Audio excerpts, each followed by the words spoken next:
All right, ladies and gentlemen, we're back on the football card quest, doing everything we love from fantasy football and football card sniping on a variety of different marketplaces. And what I love about football cards, Steve, is you can do it year round. Like it's really heating up right now. I've got some flips that I'm excited to share with you tonight in the stream. I also want to get into a couple more underdog fantasy football draft, see if we can find some undervalued players. Maybe we've changed our stance on a little bit as we're now heading into training camp. Talk about some news that has been leaking, some beat reports, maybe some fires heating up, Steve. So let's dig in, sir. I got to play. It's a guy that we both like. How do we get so many auto picks? Free shipping. Hell yeah, man. I'm going for it. What do you think I can get this for, Steve? What, 2, 1? Nailed it. That's a steal, baby. Actually, nice. 1? You're on the football card quest, baby. Let's dig in. I like it. I like it, man. I like it. Little new intro bumper for you there. It's a work in progress. I dig it, man. I like it. I like the functionality. It's us in key moments going back and forth.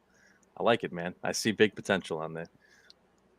Right on. Yeah, I might like do like some different like zoom in and different angles, because at first I was like, wait a minute, did I actually run the bumper? Or are we in like a parallel live stream right now? So like I might have to like do a little bit more editing to it, but it's something that I just got to get an auto pick into the intro. That's why I put that one part. I was like, how do we get so many auto picks? It wasn't about us, but it was about that when we were together in Clearwater, that Dynasty startup, when somebody was on auto pick, and we were like, "Whoa, what's going on here?"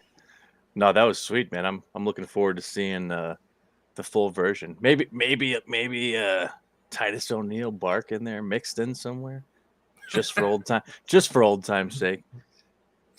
I should. Yeah, I got a perfect idea. The Titus O'Neil bark distracts me so much so that I get auto picked, and that'll be perfect. Very nice, very nice. You mentioned eBay sales. I did notice that I did have a few this week when over the holiday weekend. I don't know about you, but I was very pleased. I had a few on ComC and a few on eBay. So when I got home from being out of town, I was able to get those shipped right away.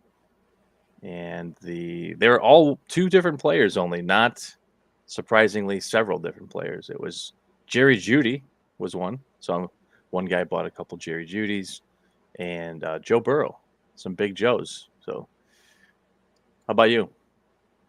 Jerry Jeudy is cheap right now. Joe Burrow, I know he's expensive, so I know you made money on that. That's some nice flips. That's interesting. You mentioned ComC. I actually had a really nice flip on ComC today as well. This morning when I woke up. Do you remember that Brandon Ayuk eye black immaculate? I sniped it on stream I was probably about a month ago now. Yeah. Or no, actually, I looked at the date. It was actually going back to April, believe it or not. I do remember that though. So yeah, we bought it for 60 at the time, and I flipped it for $99.99 on ComC this morning. I'll tell you what, man. I as much as I like to have the card physically present, I think that maybe just for personal collection type things, maybe that's the way to go. But ComC is. I've done pretty well on ComC, even with some stuff that I don't personally collect. I've been able to get some things that I know are popular in the hobby, both baseball and football. And I've actually done really well with some multipliers on there, because there's guys that, as we know, go through these cycles, and the off season is a great opportunity to start getting to some guys that will blow up during the year. Yeah, and it's so interesting because especially when you have like an electronic inventory, like I literally forgot about this card. And then I was surprised at the sale this morning. And it was one of those situations where we just followed a good process, right? You check the athletic marker boxes. We know Brandon Ayuk is 1,000+ yard receiver. And we know that he's projecting to be their alpha on the team. So it's like, okay, this is a great team. So it's like checks all the boxes. And the deal was right on an eye black out of 99 for around $50 to $60, man. So it's beautiful whenever your process works out and you make that flips. And Steve, I'm curious to get your take on this. I sold a pink optic rated rookie Lamar Jackson that I bought last year in September 22nd. It was a BGS 8.5. I bought it for $100, cracked it out of the case, and sold it over the holiday weekend for $150. I had it listed at $199, but I took $150 for it because the guy checked out. He was messaging me, seemed like a good buyer, and I like giving if it's reasonable. I know I've got profit. I like giving the buyer the feeling they've got upside in the card as well. They're not buying it at the peak per se. No, for sure. And that's the great thing about kind of being ahead of the curve on getting some of these guys. Andy, a guy that we're going to actually talk about tonight.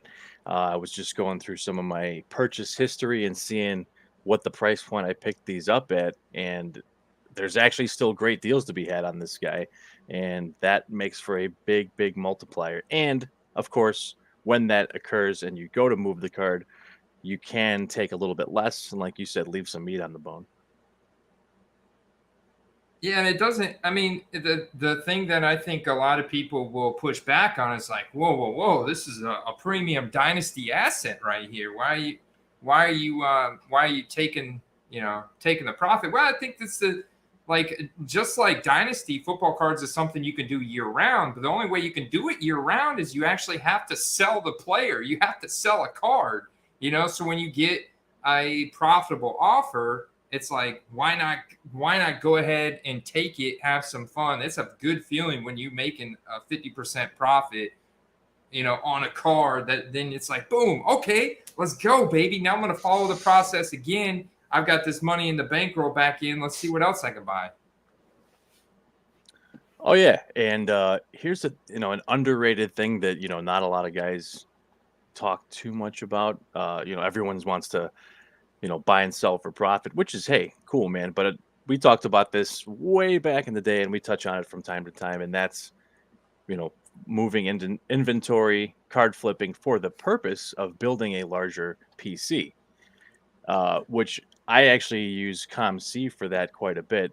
There's quite a few cards that, I look for on ComC that seem to be in there pretty frequently, that help me build a PC on there. So anything that I buy on ComC and flip, typically I don't cash out. I roll into either another card to flip or PC cards. So it's got a pretty big shipment that I need to get to my house pretty soon here.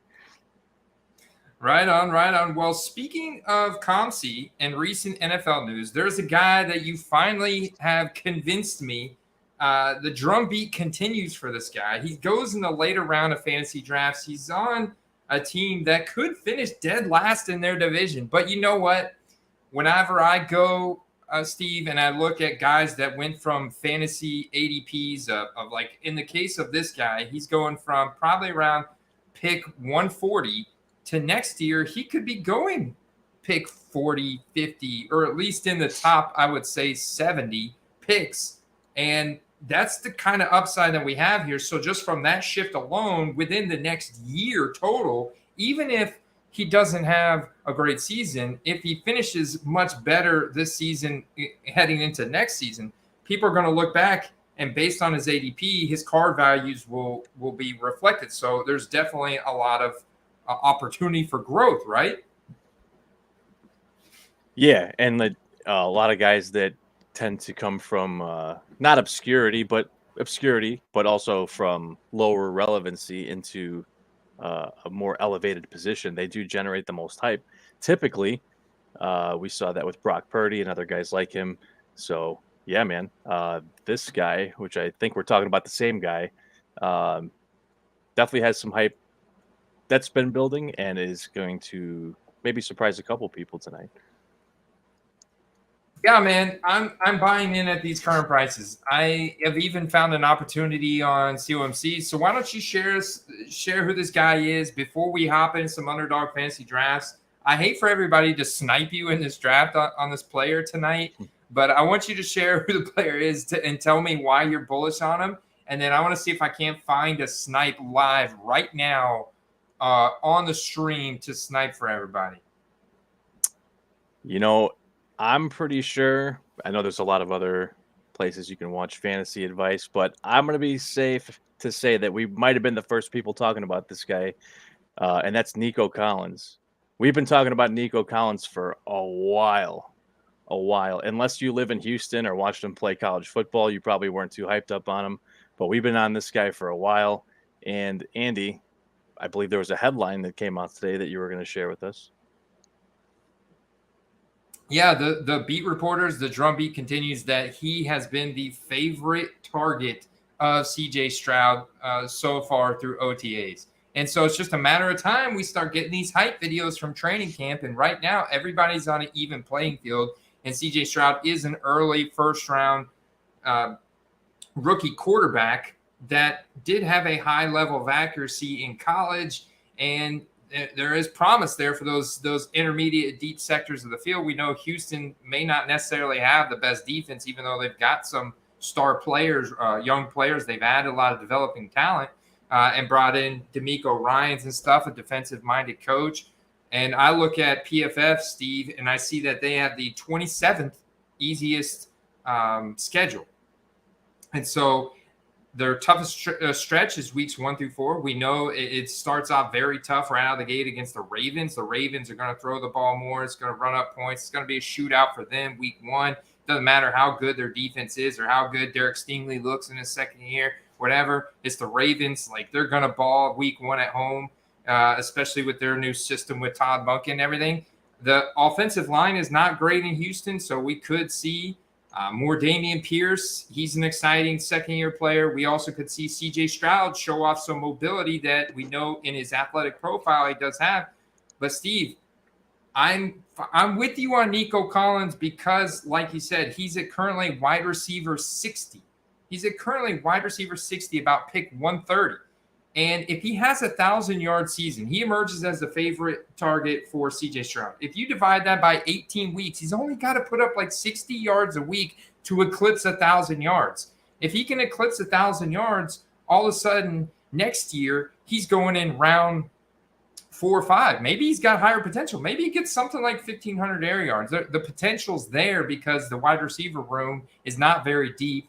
You've got John Mechie, Nathaniel Dell or Tank Dell. So they've got some young talent that are totally unproven. Nico's at least put up 500 receiving yards the past couple of years, and going back to college, like, he's got a good athletic profile, just a little maybe misused in college out of Michigan. And I think that he's a guy that next year, Steve, we're looking at him in the ADPs of 50 to 70. And all of a sudden, the same cards that you can get now for $5, $10, you're having to pay $30, $40 for it. Yeah, I mean, that's the whole thing, is that he doesn't have to become the best in the league to have relevancy as a flip or for fantasy purposes. And let's be honest, they did make some nice defensive pickups, but they're going to be playing from behind most of the time, which means they're going to be throwing a lot more. So it's not going to be all on the running game to have to get better. But, they have two guys, namely in the receiving game, that people have any awareness of, him being one and John Mechie being the other. But, I mean, Mechie's never played a game yet, right, despite it going into his second season. So, but I like what I saw out of Nico Collins already. And now with a potentially improved quarterback, you got to like his prospects. Yeah, I like it. I like his prospects, man. And this is his shot. And I'm ready to give him a shot. I mean, last year we knew it was going to be Rashad Bateman's shot in Baltimore. Coincidentally, he's talking about Baltimore. And he did ball out until he got injured at the beginning of the season. Before him and Lamar Jackson got banged up, he did pretty well at the beginning of the season. I think Nico Collins has got a similar shot here, and he knows it. And he's already making the most of it, Steve. I'm with you. I'm jumping on this bandwagon. And speaking of ComC and electronic flipping and being able to just instantly flip a card, it's a 9, so it's not the premium grade, right? It's not quite there, but it is a Silver Prism rookie auto from Nico Collins, and It's only $15.70 with a membership. The guy's got it 69% off. And it's the only one on here. I mean, man, that's the same price to send the card in for grading, Andy. So if you guys can beat me to it before I can log in, because now you got to put in this funny code, then it's all yours. Yeah, man, that's a lovely thing. I mean, here's the thing. I think that, some of us probably got on this train, a little bit early, thinking Davis Mills might have panned out. But, if you bought in on some of his autos, even like rookie ticket autos, or whether it was an absolute auto or whatever the case is, you were probably getting them for $5 to $10 for a while. That might be the case in some instances still.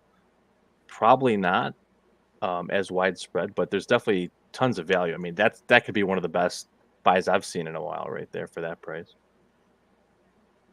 James says, yeah, shot and a miss. He's done with Nico. I guess last year was his final year. But look, man, he just didn't get the opportunities last year. The offense was so dysfunctional. It's only got to get better. And now, I mean, you did have like a very good proven veteran in front of him in Brandon Cooks, and now Brandon Cooks is not there anymore. So surely has got to be a faster pace of play, more passing volume, and a bigger opportunity, like a bunch of vacated targets from Cooks. So far, all the beat reports, and it's like it's been consistent. It hasn't been John Mechie, Tank Dell, Brevin Jordan, like any of these other guys. It's been Nico Collins every single time when there's a tweet or a report that comes out. So I look at this point as this is an actual fire brewing, and this is a guy that's going to continue to appreciate probably into the season, a little increase in ADP. And then I think he'll just have a really solid year, a career season with CJ Stroud, and I'll be able to easily flip this for like 39 is what I listed. So I bought it, Steve, 1570. If I flip it for 39, I'm making over double my money. I'm like very happy with that. That seems like a no-brainer, man. I've got some nice rookie ticket autos. I've got a couple of rated rookie autos. We were all getting in when when he was a relatively unknown guy, and I would say he mostly still is, right? But yeah, that's great that you got on it. You guys missed out. Honestly, if anyone else passed on it, I would have bought it. So, yeah. Chad says ComC needs an app. I've heard they are making an app, actually. I don't know when, but I have heard they are making one. I hope they are. That'd be awesome. We are doing a draft soon. We also, I didn't tell you this, Steve. It's not on the show notes, but we got a special guest, a good friend of the Quest, who's been on a long time, on the Quest a long time, will be joining us for the second draft that we do tonight. That's right, people. We're doing multiple drafts. There's a new format. I don't think Derek likes it very much. We got to shout out Derek. He was the second in the chat. Bush Liggers, he was the first in the chat. He is ready and loaded, ready to go. Got Jeremiah Goodman out there. Derek said, BBM 4 versus weekly, please. So there's this new format, Steve. I'm not sure if you've seen it. It's called Weekly Winners, where you draft the best ball team for the entire season. But every week you're competing against the entire player pool of 266,000 entrants. So you may be drafting in a 12-team league, but every week they're putting your weekly optimized roster up against the other 259,999 rosters. Yeah. So and when you look at it, that's even more than what a DraftKings Millie Maker is, the $25 Millie Maker they do every weekend on DraftKings during the season.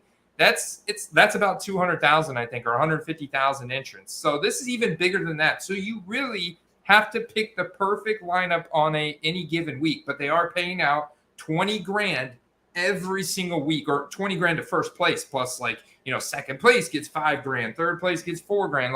So it goes down from there, but every single week they have these prizes that they're paying out. So it's fun because you get to draw a season-long roster, but it's totally different. Like, people are taking Patrick Mahomes in the first round because they know that based on their schedule, and everything, that he's gonna put up a number one fantasy week. Like you're trying to pick, and then you also like want to draft like Philly and Dallas would be an interesting one because they play each other twice. So you have potential for 2 shootouts where you can stack the perfect guys from each team and get the ultimate roster.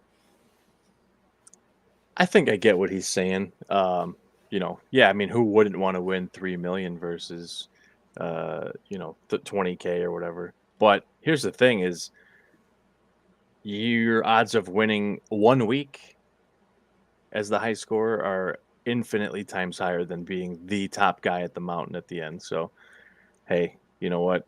I'll roll the dice at the chance of winning 20K multiple times, and I'm going to roll it on the 3 mil too. But I've only done one of these so far, but I'm curious, Andy. My curiosity has been piqued here.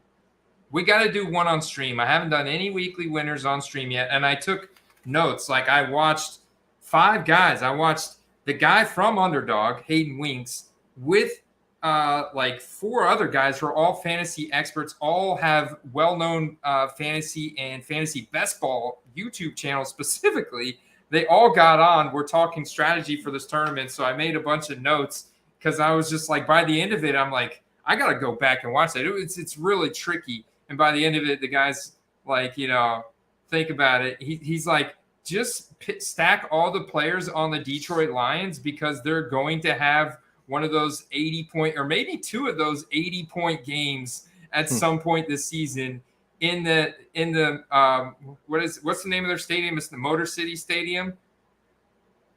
Anyways, it's a sound strategy. I know it's the Motor City. So and earlier this week, which is interesting, whenever I was talking to Carter, I said I am now drafting Amon-Ra St. Brown in the first round. Like, I'm starting to reach on Amon-Ra St. Brown. I know you're not going to argue with me, so I started hunting for his cards, Steve. But how do you feel about drafting Amon-Ra St. Brown, especially in like a Best Ball Mania 4 or even just like a standard format, ahead of guys like Garrett Wilson, Devontae Adams? Are you drafting him ahead of Tyreek Hill, or is that insanity, or AJ Brown? Here's the whole thing. I mean, I think Tyreek Hill probably goes ahead of him 9 out of 10 times, but you do have some looming potential legal ramifications with that. So, hey, there's a great argument for Amon-Ra as a first-round pick, and with him being just about the only guy worth throwing the ball to for the first 6 weeks, there could be some pretty big games in there. Steve, this card is so special to me. So I dug through Amon-Ra St. Brown cards today.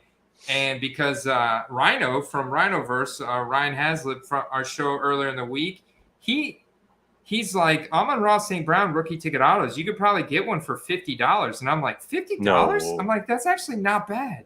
No, they're 100 or more typically. So, okay, well, I want you to see this, Steve, because I think they've dipped, and maybe it's just a small little pocket we're in. So this one was weird. So I started looking up Amon-Ra St. Brown, and maybe I didn't look at the sold items good enough. But you can see all his autographs are just like a lowercase a and a whatever that is, an S. I guess it's an S. So you just like get the first part of Saint. All of his autographs are like that. And I'm finding all these cards. There's one at 125, but it's 0 bids. So just real quick, just show you his sold data on the rookie autos. Silver Prism auto 91. Okay, that's pretty impressive. But I did find like this Silver Prism rookie auto. This is what he was talking about. $60, 1 bid.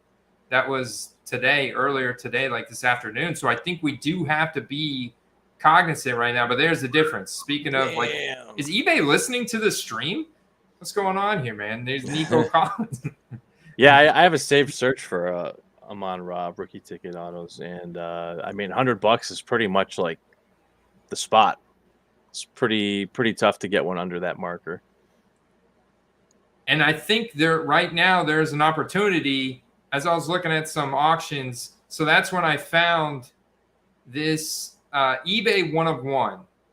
You just saw me scroll through an entire page of autographs of Amon-Ra St. Brown on eBay, and this is numbered 1 out of 10, but I haven't found a single one that looks like this. Ooh. This autograph is so unique from Amon-Ra. It's like a capital A. I'd almost want to send this to PSA. They probably deny it and say, oh, it's not authentic. Sorry. I'd be curious to see his college autos and see if, before he got writer's cramps, that he changed his signature up. This could be that could be an early run auto, Andy. That could be before he changed his signature. Filthy, showing off. He got a St. Brown rookie ticket auto optic for $28 last year. That's a win. Shout out to Steven FL370 for a sticker auto. Yeah, but it's the most unbelievable sticker auto you've ever seen from Amon-Ra St. Brown. Shout out to Tom. He said that's not ARSB because that's a cursive S at the beginning, in my opinion. Oh, well, it does. But see, I do like to frequent Chick-fil-A, and I recognize that A. I think he's been eating at Chick-fil-A a lot too, because look at that A, man, in the beginning. That's the A from the end of the Chick-fil-A logo. That's how I recognize it was an A. Let me see that thing again. Here, okay. I'll pull it up. I'm gonna put the Chick-fil-A logo right next to it. I'm doing a quick. Let's see what I'm talking about. I'm doing a quick scan on ComC to see if I can find any of them that have that auto on it. Look at this. Look at that Chick-fil-A logo. Tell me that's not the A from his autograph right here. Maybe he had a really good lunch when he signed that. I don't know. I'm saying, man. So that's how I know it's an A. But anyway, it's got the S, T, it's got the capital B. It's like he really, like, this is how he signs his bank checks or something. You know what I'm saying? Like, this is how he signed his whatever high school diploma, or like, you know. No, that's interesting, because I can't say I've looked at every Amon-Ra online, but I looked at every single auto on ComC, and they are not like that. No, and then an on-card Nico Collins Origin for $3.75. That's a smash. That's just a smash. Ooh, that clearly. Yeah, I think I might have been. Let's flag that one. Let's see what that goes in, because it does have 11 bids. Clearly, Donruss rated rookie 2788 currently. Ends 1121. Knowing us, that's 2 hours. That's plenty of auto picks from now. Gives us plenty of time. So, Steve, I want to go ahead and hop into a draft. Is that time for us to get drafting, brother? Let's see. All right. So we're going to do a weekly winners first. Let me go ahead and share my screen here. Bring up back up underdogfantasy.com, guys. If you're new to this and you're wondering, like, how do these guys do drafts every week? Like, dear God, do they spend any time with their families or have any type of life? And the answer is yes, because this is best ball through underdogfantasy.com. It's like the slickest way to draft a bunch of teams and not have to like have the oversight and the overhead during the season. No waiver wire moves, no start sit decision. They just automatically optimize the roster for you. You collect points, potentially take home a ton of money by the end of the year. This weekly winners format is paying out every single week. And Steve, I know you know this, but anybody else that's new out there, that's not Scatter, Steven, Laystick, promo code Quest gets you a 100% instant deposit bonus up to $100. Like, get a free $100 if you put in $100, and you can do a bunch of rosters. I mean, there's so much fun. Heck yeah, man. I'm excited, and we're getting a little bit of an early jump on the drafts tonight, and maybe definitely do a second, and we'll see time-wise where we're at. Yes, sir. All right, Jeremiah, Chad, let's do it. Scatter, James, we got to get you in one, James. I haven't seen you in one in a while, brother. Steven FL, Filthy. All right, And so we actually, I believe that our community has grown enough. We could do a 12-person private league, and we could probably do a $5-10 one like that as well if we wanted to. If we didn't want to do a $25 best ball 4, but right now we're going to do a weekly winners. We got to try a weekly winners. So I've got some interesting strategy notes I'm going to share with you right when we get into this. So you ready to do the countdown, Steve? Yeah, man. You say when, I'll hit the button. All right. Well, you guys make sure you smash the like button before we do this countdown. But here we go. 5, 4, 3, 2, 1. Enter. Yes. Here we go. Got a few spots open, so there's definitely room. Oh yeah, we're definitely in the same one. Awesome. Yeah, it's filling up. Here we go. 3 more spots open.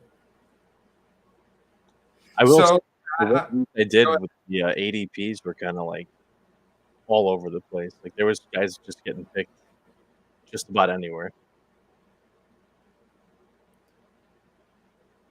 Look at the quarterbacks there, 16, 18. So there's a couple different ways guys are targeting these drafts, Steve. There's one strategy from Hayden Winks where he's like, I think that the best thing to do is just pick any given week. Whatever your favorite week is, whatever you feel has your favorite matchups, just target specific matchups from specific weeks because all you need is one winning roster and you're paying off you're winning 20 grand. So it makes everything worth it. So you really just need to win that one week, just 1 week, Steve. 20 grand. It'd be pretty nice, right? That's true. You got the 1.1, brother. I don't know if I'm excited about that or not, but we'll see. All right, so real quick, I'll give you a couple more notes. 0 RB is even better because 15 points from a higher round running back means nothing to win a week. So you're not looking for 15 fantasy point per week guys. You're looking for home run hitters, Steve. We're trying to build a perfect roster, and that's why 0 RB is an even better strategy because the elite wide receivers have a more consistent 30-plus fantasy point game in them. All right. The divisional teams correlate because they get to play each other twice per week. Also, one of the 4for4 fantasy experts on there said that stacking teams that all have the same bye week are also advantageous because you're supercharged on the every week other than the bye week. You know what I'm saying? They play every week instead of having like one guy on a bye week at a time. Like, who cares? Just get all the guys from the same bye week on a roster. And it just so happens that Miami, Kansas City, and Philadelphia all have bye week in week 10. They're all week 10 bye weeks. So I know those teams are going to be hard to stack, but if you could somehow do a Kansas City, Philadelphia, and they play each other. This is the other really cool thing. I think it's like week 10 or something. Kansas City plays Philadelphia on Monday Night Football. So that could be the ultimate matchup to target for that week where it's just like, holy crap, what just happened? It was an 85-point game, kind of thing. And then Miami, I think Miami's going to have a lot of these super high-scoring games. So those are really the big strategy markers that I took away from that stream I watched earlier. What do you think about all that, Steve? No, that makes a lot of sense. Yeah, I mean, you're sacrificing, 1 week for enhancing many more, right? So I get it. Yeah, and I think the same thing does apply to cards. Like, I think applying or targeting specific games, like we're targeting Kansas City, Detroit, very first opening game of the year. Oh, I just noticed. Did I literally get auto drafted the first round? No, where am I? You're 12. Oh, I've got it zoomed in. Oh, dude, I almost had a panic attack. I'm like, no way. I did not just talk through my first round pick, get auto drafted on the first round. Oh, thank God. At least it would have been, man. At least it would have been a good pick, no matter what. But yeah, I guess you want to stay close to ADP, right? In the first round. Hey, shout out to Tom in the draft. What's up, Tom? Good to see you, man. Let's see what we got. But yeah, you Bush Leaguers, Francis. I recognize Francis too. Is that your buddy Tom? Yeah. Oh my guy, Steve! Right at the turn. So I'm going Amon-Ra St. Brown. Well, I Ooh. guess that's not really a Miami player. But, what I could do here, KC, Philadelphia, it does make sense to get an elite quarterback. Maybe we go for the quarterback here. Juicy. Because the other thing they were talking about is that, like, okay, so say, because every week, right, you're going up against everybody else. So let's say that you have Amon-Ra St. Brown. Why it makes sense to get the elite quarterback and not wait and stack him with well, you could stack him with Goff, sure, but don't reach on him, right? And it's like I just reached on Jalen Hurts at pick 13. His ADP was 17 because the week that like Jalen Hurts it's basically like the week that Amon-Ra St. Brown has like a monster week doesn't necessarily mean Jared Goff has a 50-point week because he's not a mobile quarterback. He'll probably have like a 30-point week, and that still may not even sniff the 50-point week potential that Jalen Hurts, Patrick Mahomes, Josh Allen, Joe Burrow type of guys have. So basically, it's like just trying to get each player from each position and fill out your roster that can all give you a 50 or, a monster week at the same time, a 30 plus fantasy point week at the same time.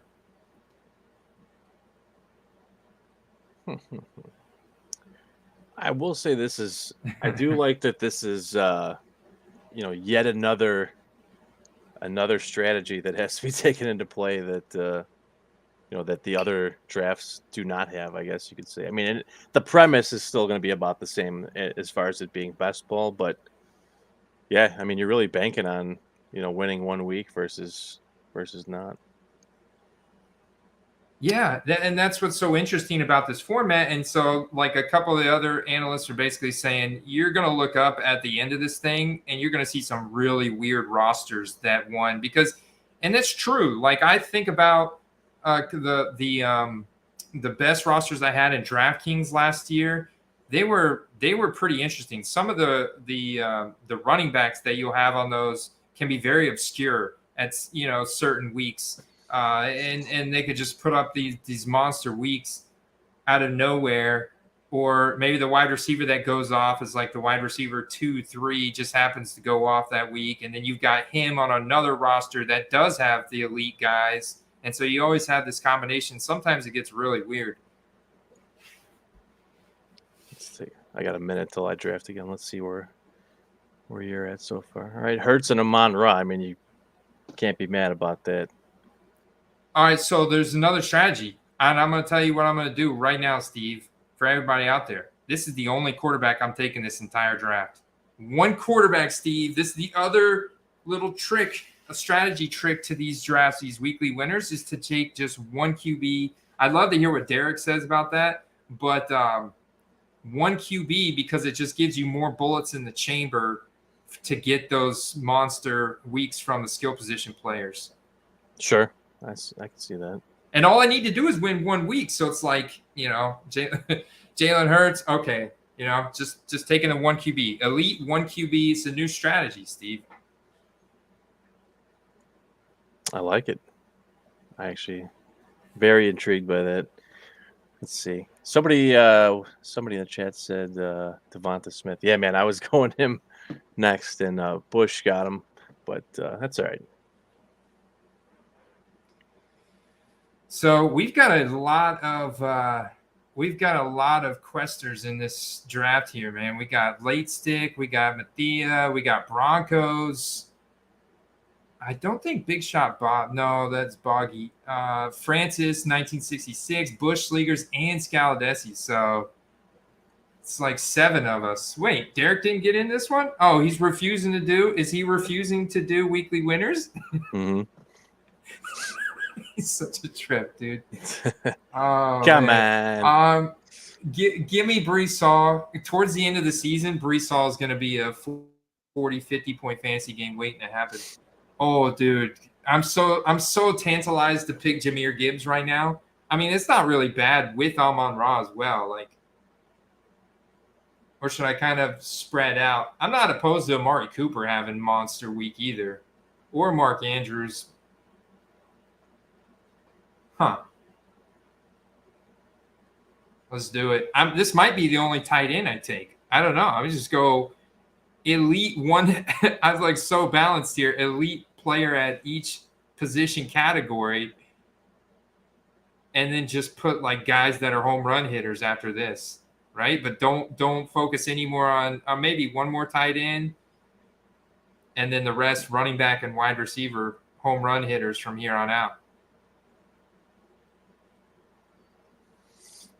Yeah, what a wild strat. I mean, you talk about just needing one big week. I mean, it's pretty profound. I mean, you kind of put all your eggs in one basket, but not, because you can win more than 1 week.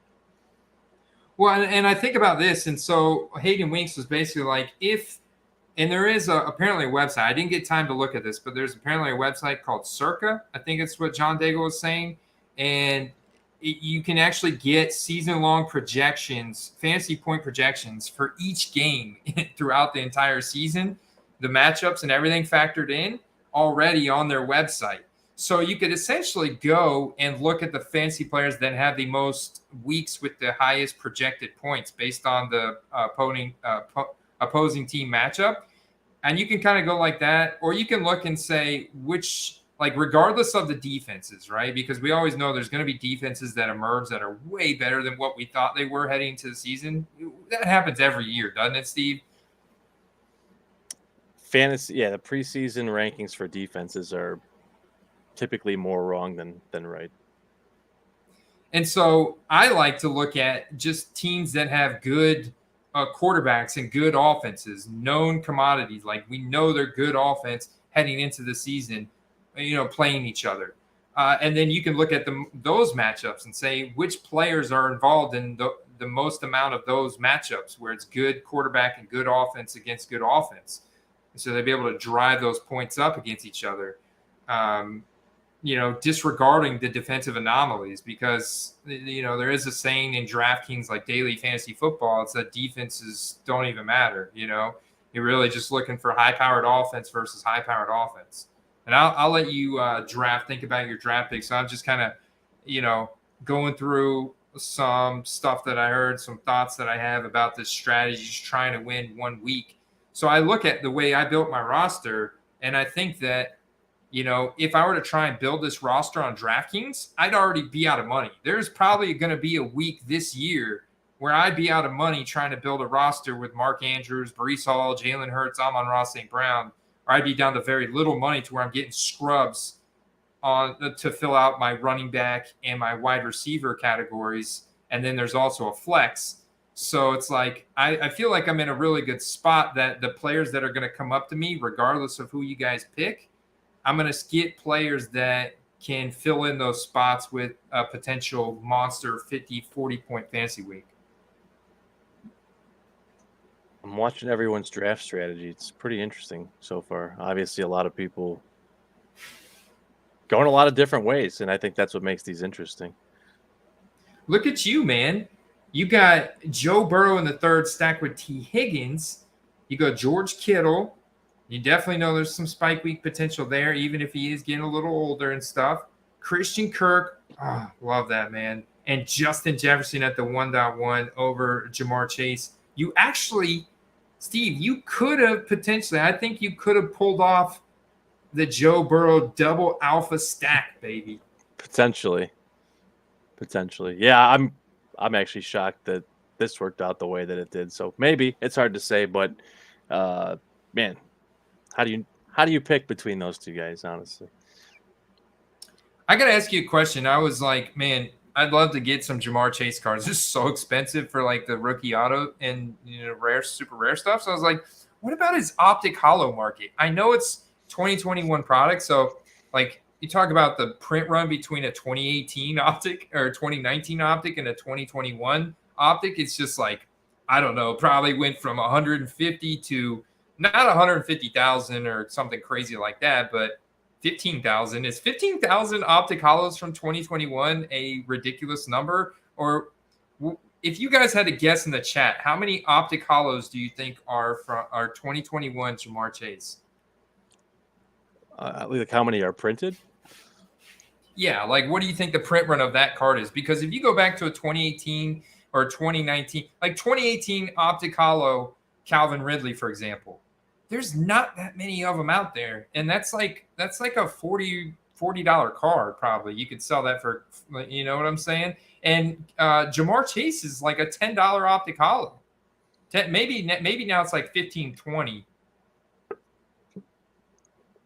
That's a good question. Maybe, what did you say? 20K? Was that your guess? 15. 15? Yeah. I'd say 20 to 25. I definitely think that they upped it, but maybe not that much. I think there's just more variations. I don't necessarily think there's more optic hollows. I think there's just more prism variations in general. I almost made, I think, like a BBM for like season long redraft. I'm going Deontay Johnson all day over Kadarius Toney. But in this format of weekly winners, I think that there's more likelihood Kadarius Toney is going to have a 40 or 50 point week than Deontay Johnson. Legit. Kansas City, Philadelphia. What if that Monday night game is Jalen Hurts going off, Kadarius Toney on the other end? Now, it's unfortunate I didn't stack him with Devonta Smith. Maybe that should have been the play instead of Amon-Ra, but I can't pass it up on the Sun God there. I mean, dude, he's got some insane games in his portfolio this year. So, but Kadarius Toney is like, okay, I love Deontay Johnson. I love like the confidence I have plugging Deontay Johnson into my roster every single week. He got 0 touchdowns last year, Steve, and still like mind-blowing like air yards, you know, like close to 1,500 air yards. It's just crazy how much potential the guy's got. So, I mean, it's got to be a better year for them too. Well, a lot of that's on, Kenny Pickett. He was the most targeted in the end zone on his own team, and he according to receiver metrics, he had the highest ability of getting open amongst all NFL receivers. So I think that tells you everything you need to know. It wasn't necessarily all on him.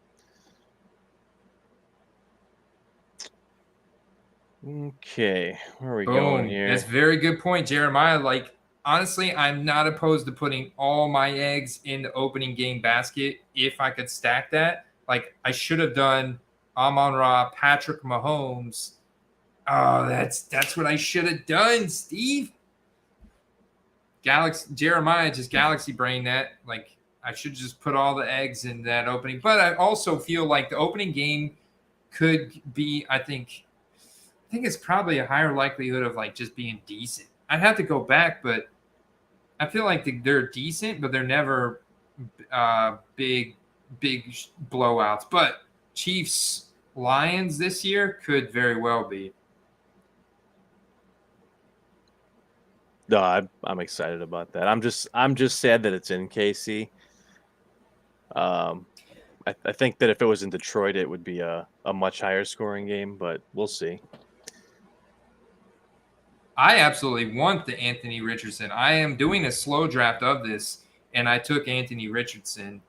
I think I took him already. Is this an 18 rounder also, like the normal ones? Yeah, it looks like it is. It's an 18 rounder. Yes. So let's. Could you imagine Andy winning? I mean, even if you don't win first one week, I mean, what if you finish in like the top 10 a couple times? I mean, it's got to be a pretty solid payout, I would think. Yeah, let's look at the payouts right here. Go back to drafts. Hold on. That shows like the actual info of the roster build. All right, here's the payouts. First place $20,000, second place $10,000, and this is every week 1 through 17. Let me know when it's my pick, Steve. Okay, you got 4 picks away. I just got like this 6th sense tonight. I feel like I'm auto drafting constantly. I'm really trying hard, guys. Third place $9,000, fourth place $8,000, fifth place $7,000, 6 grand, 7, 5 grand. So it's like, man, the payouts are pretty. I think there's a lot of contestants, right? I mean, you got 261,000 by the end of the day, but still, I mean, they're paying out up to 250 at the $100 bucks. You're up. Okay.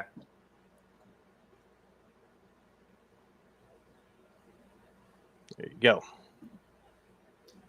Man, Waller's there. I did not get. Let's go ahead and get David Montgomery. Increase my 47% exposure to David Montgomery. Is that too much if I get Pacheco? I mean, he's another home run hitter. Big time. Do I need that many running backs?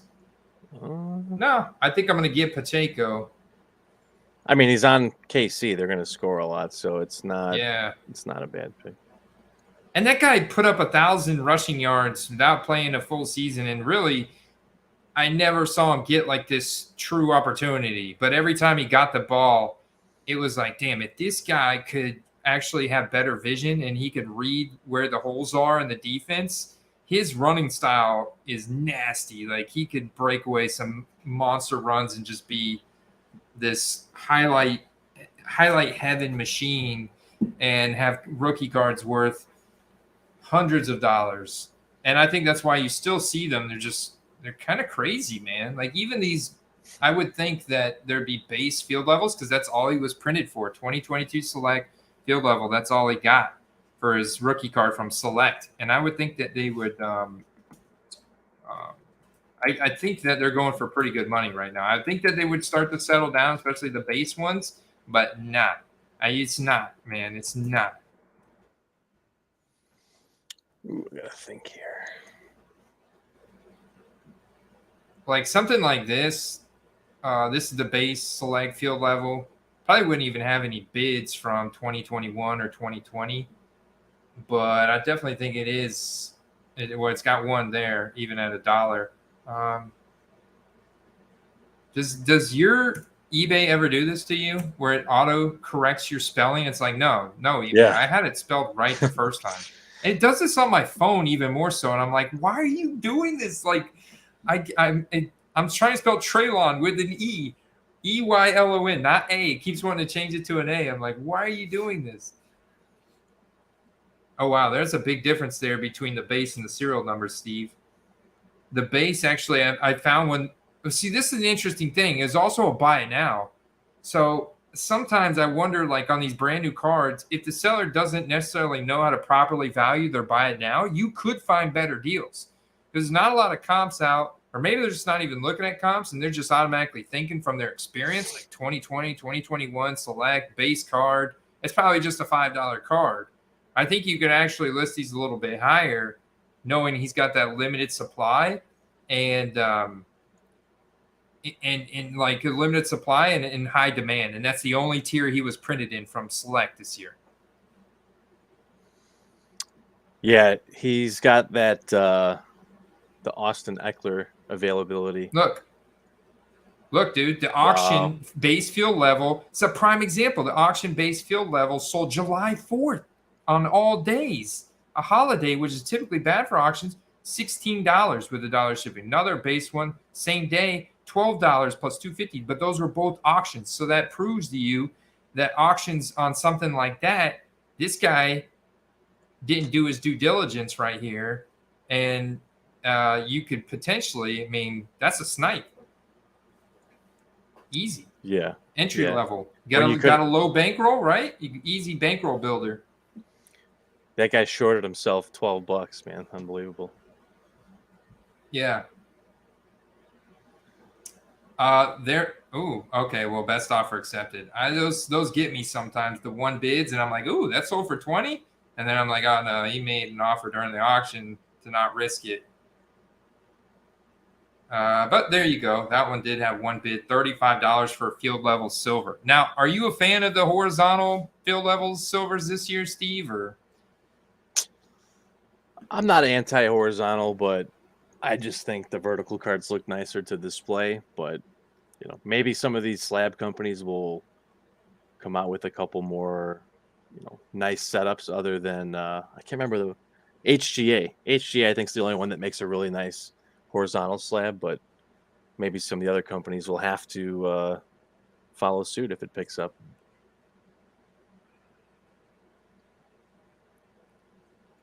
Andy, you're up next. Let's see what the guys are doing here. So late stick went on a little wide receiver run. Gabe Davis, Jahan Dotson, Brandon Cooks. I'm totally cool with all three of those in this format like that. I think those are all solid pick. Kyle Pitts, like Calvin Ridley, Ramadri. Oh yeah, I mean he's setting himself up real nice there, late stick. Even AJ Dillon later in the winter, in those Green Bay games. I mean he could be a monster game this year waiting to happen. And imagine if anything happened to Andy, don't get auto picked, buddy. Yeah, I know. Shoot, Michael Thomas, come on, man, you're healthy. It's time to turn your career around with Derek Carr. He just has to do it 1 week. That's it. I know, man. He's got those 3-4 touchdown games in him. He's done it before. This one's interesting. It's got to be Tyler Boyd, I think, because Tyler Boyd, it's just, yeah, that's because he also then correlates again later in the season with Kansas City. And I'm sure they probably play the Eagles too. Who knows? I would imagine looking at the yearly schedule now, the Eagles and teams like the Eagles, Bengals, and Chiefs, they're just playing all the primetime teams. Those guys like the Jets, Bills, probably more favored on the AFC side than the NFC in terms of like high profile matchups and stuff, but the NFL markets are like all over the Lions this year. Putting them on the opening game against Kansas City, I mean, that's a huge vote of confidence. What else is here? And that's because they know how much fun it is to watch the Sun God dust the ankles of some defender in the slot and take it to the house after breaking a couple tackles. Yeah, he, despite getting concussion, I think he only missed, like a game and a half, something along the lines of that. Yeah, and then and it's especially impactful in week 1 because Jameson Williams suspended for the first 6 weeks. Marvin Jones is heading into his this is like, I don't know. That dude might be older than me, man. He's heading into his like 12th season. He'll be fine. He'll be fine. Yeah, he'll be fine. He'll be fine. He might even catch a couple touchdowns. He might be a guy that you want to take late. He's got like that Zay Jones type of profile, and that's why the Jags didn't need him anymore. It's like, oh, Zay Jones is good again. Like he's a great guy to take in this later because Zay Jones is a perfect weekly winners guy. And I look at a guy like Zay Jones, Evan Ingram. They go super cheap on an offense like the Jags, where Trevor Lawrence does like to spread it around.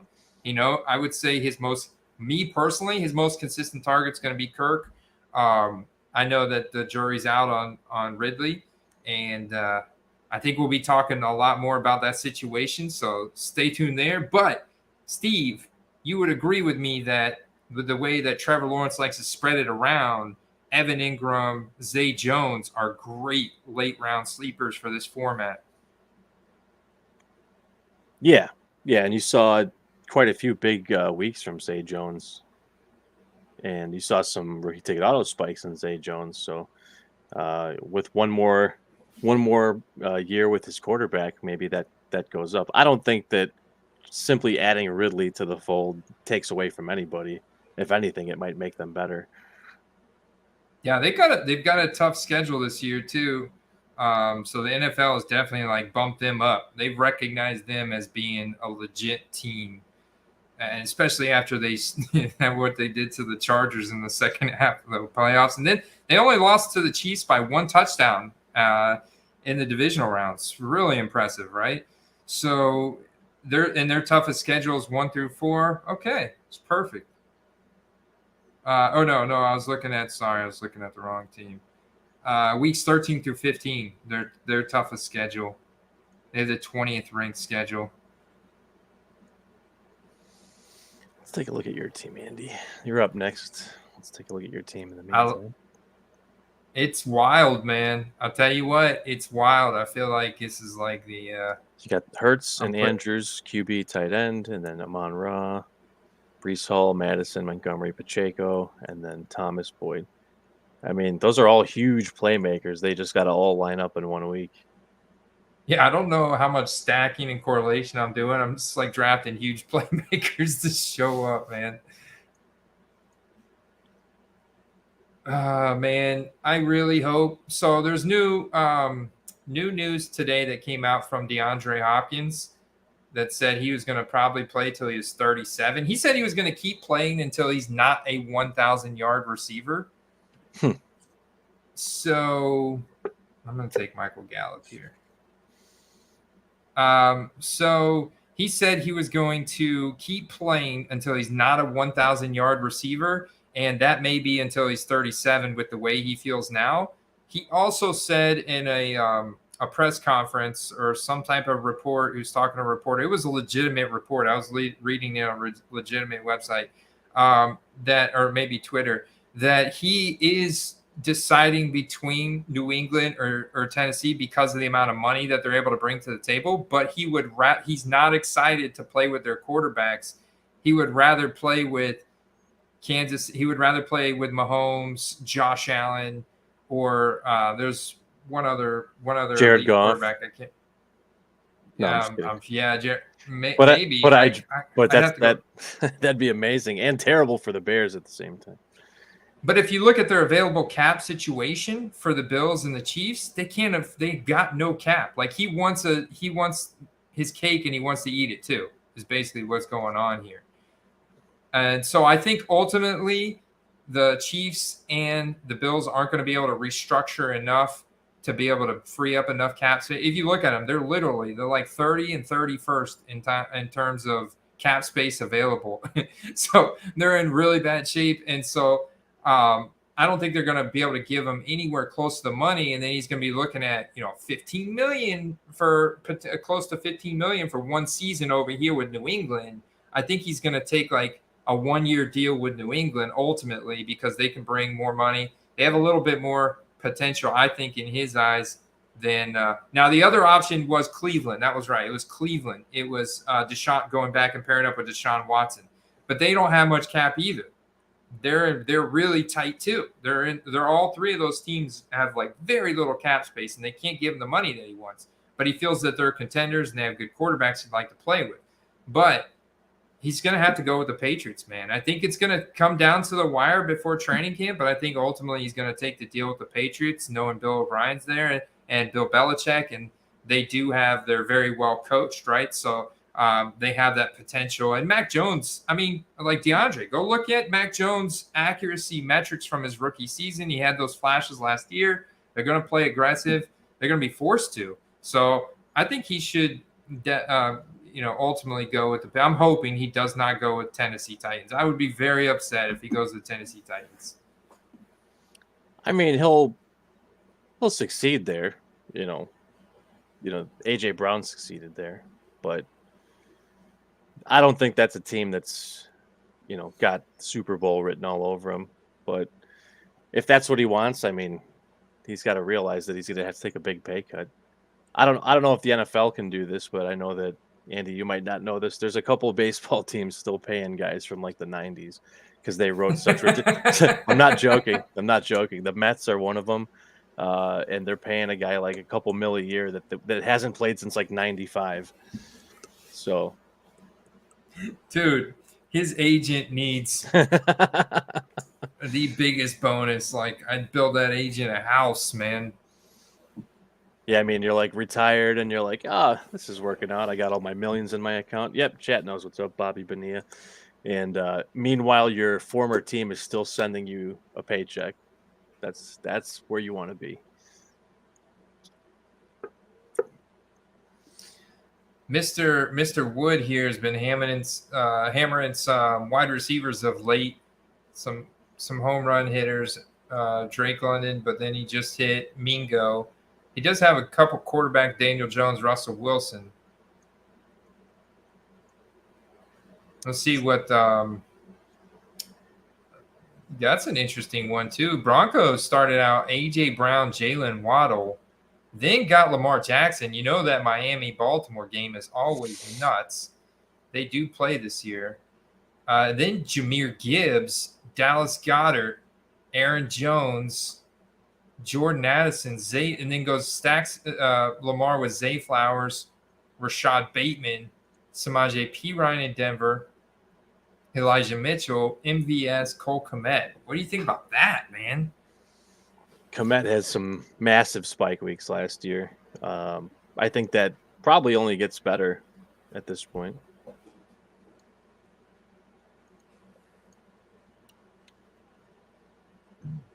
Wow, Bush Leaguer's coming in with the baseball history. Excuse me, there. Bobby Bonilla getting hurt in spring training camp cleared the way for Albert Pujols to make the team, and the rest is history. Albert, otherwise known as one of the best players to ever play the game, who retired last season. So that's pretty interesting. Anani picked up a 1992 Pacific rookie card. Ben Coates, New England tight end. Old school, man. Nice. Andy sneaks the pick in. Yeah, I went with Tyler Algier. I got 5 running backs, so I'm gonna pivot back to wide receiver here. Oh, my guy, Tyquan Thornton. Speaking of the Patriots, definitely want me some Tyquan Thornton. That is a spike week freaking candidate right there, brother. I like it. Yeah. He definitely showed a bit last season that he didn't quite have that prospect going into the year, but he's, I think, really put it in practice, and I think he could have a big year. It's going to depend on Mac Jones, but he could really have a big year. Have you seen his head to helmet ratio on his optic rookie cards? No. You got to see this. Hold on. You got to see this. This is insane. I got to shout out James. This is on his 1-of-1 gold vinyl. I got to shout out James 88 out for the posting of this card in the Discord server over at patreon.com/footballcards. So check out this Tyquan Thornton rookie phenom optic NFL Shield patch. Whoa. 1-of-1, $74.99. But look how big his helmet is compared to how small his head is. It looks like he's got a 1.5 foot afro in the helmet that's just like perfectly out, and all, you know what I'm saying? Yeah, that's a pretty big helmet. Maybe he's got a really tall head. I don't know.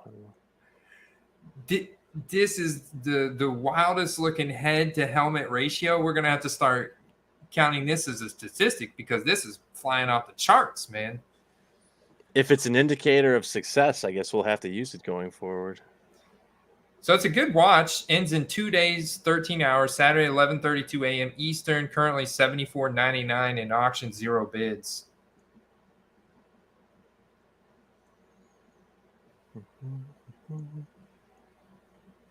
Get you a piece of history with the smallest head to helmet ratio in the NFL. Oh, what do I want here? You know what? Let's go this guy. Jeremiah got his Bears running back. Oh, dude, Bears running backs are perfect for this format. They're even better in this format. I see you just got one, Steve. Deonta Foreman. Absolutely love that. Like, weren't there was a couple years last year for the Panthers where he had like 35-point weeks. I mean, you get that from a running back, you are golden. Yeah.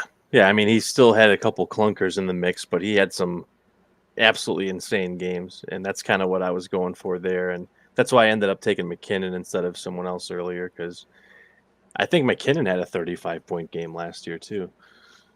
Oof. I just got a new idea for this format.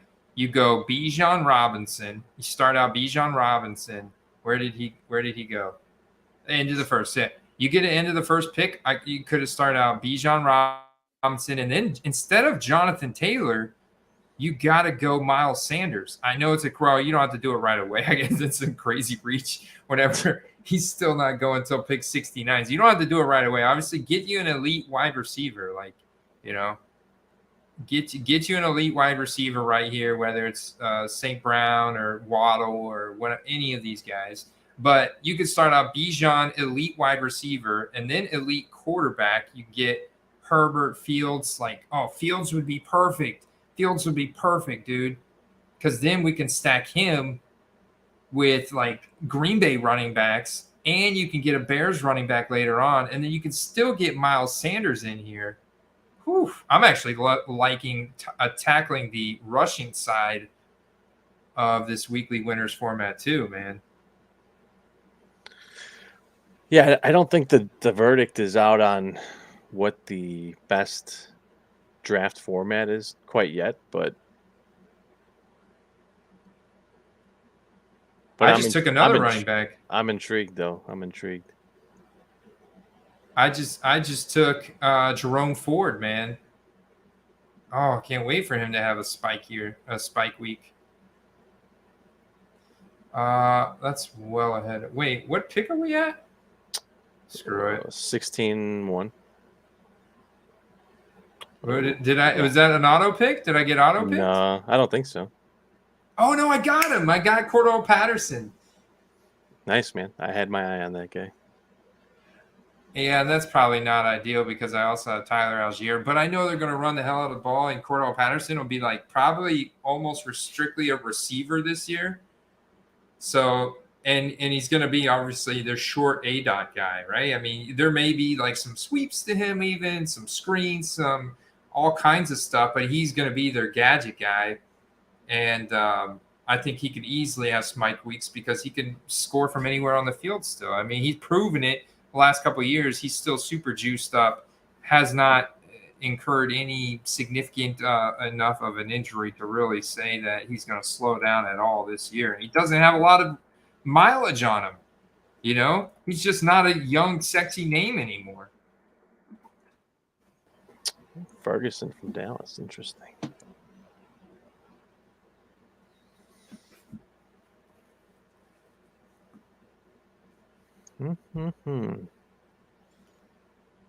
So with the one quarterback strategy, I have been able to put 2 tight ends, but I've got 2, 4, 7 running backs and 3, 4, 5, 6 wide receivers, and we got 2 picks left. So I think the last 2 picks I'll go wide receiver.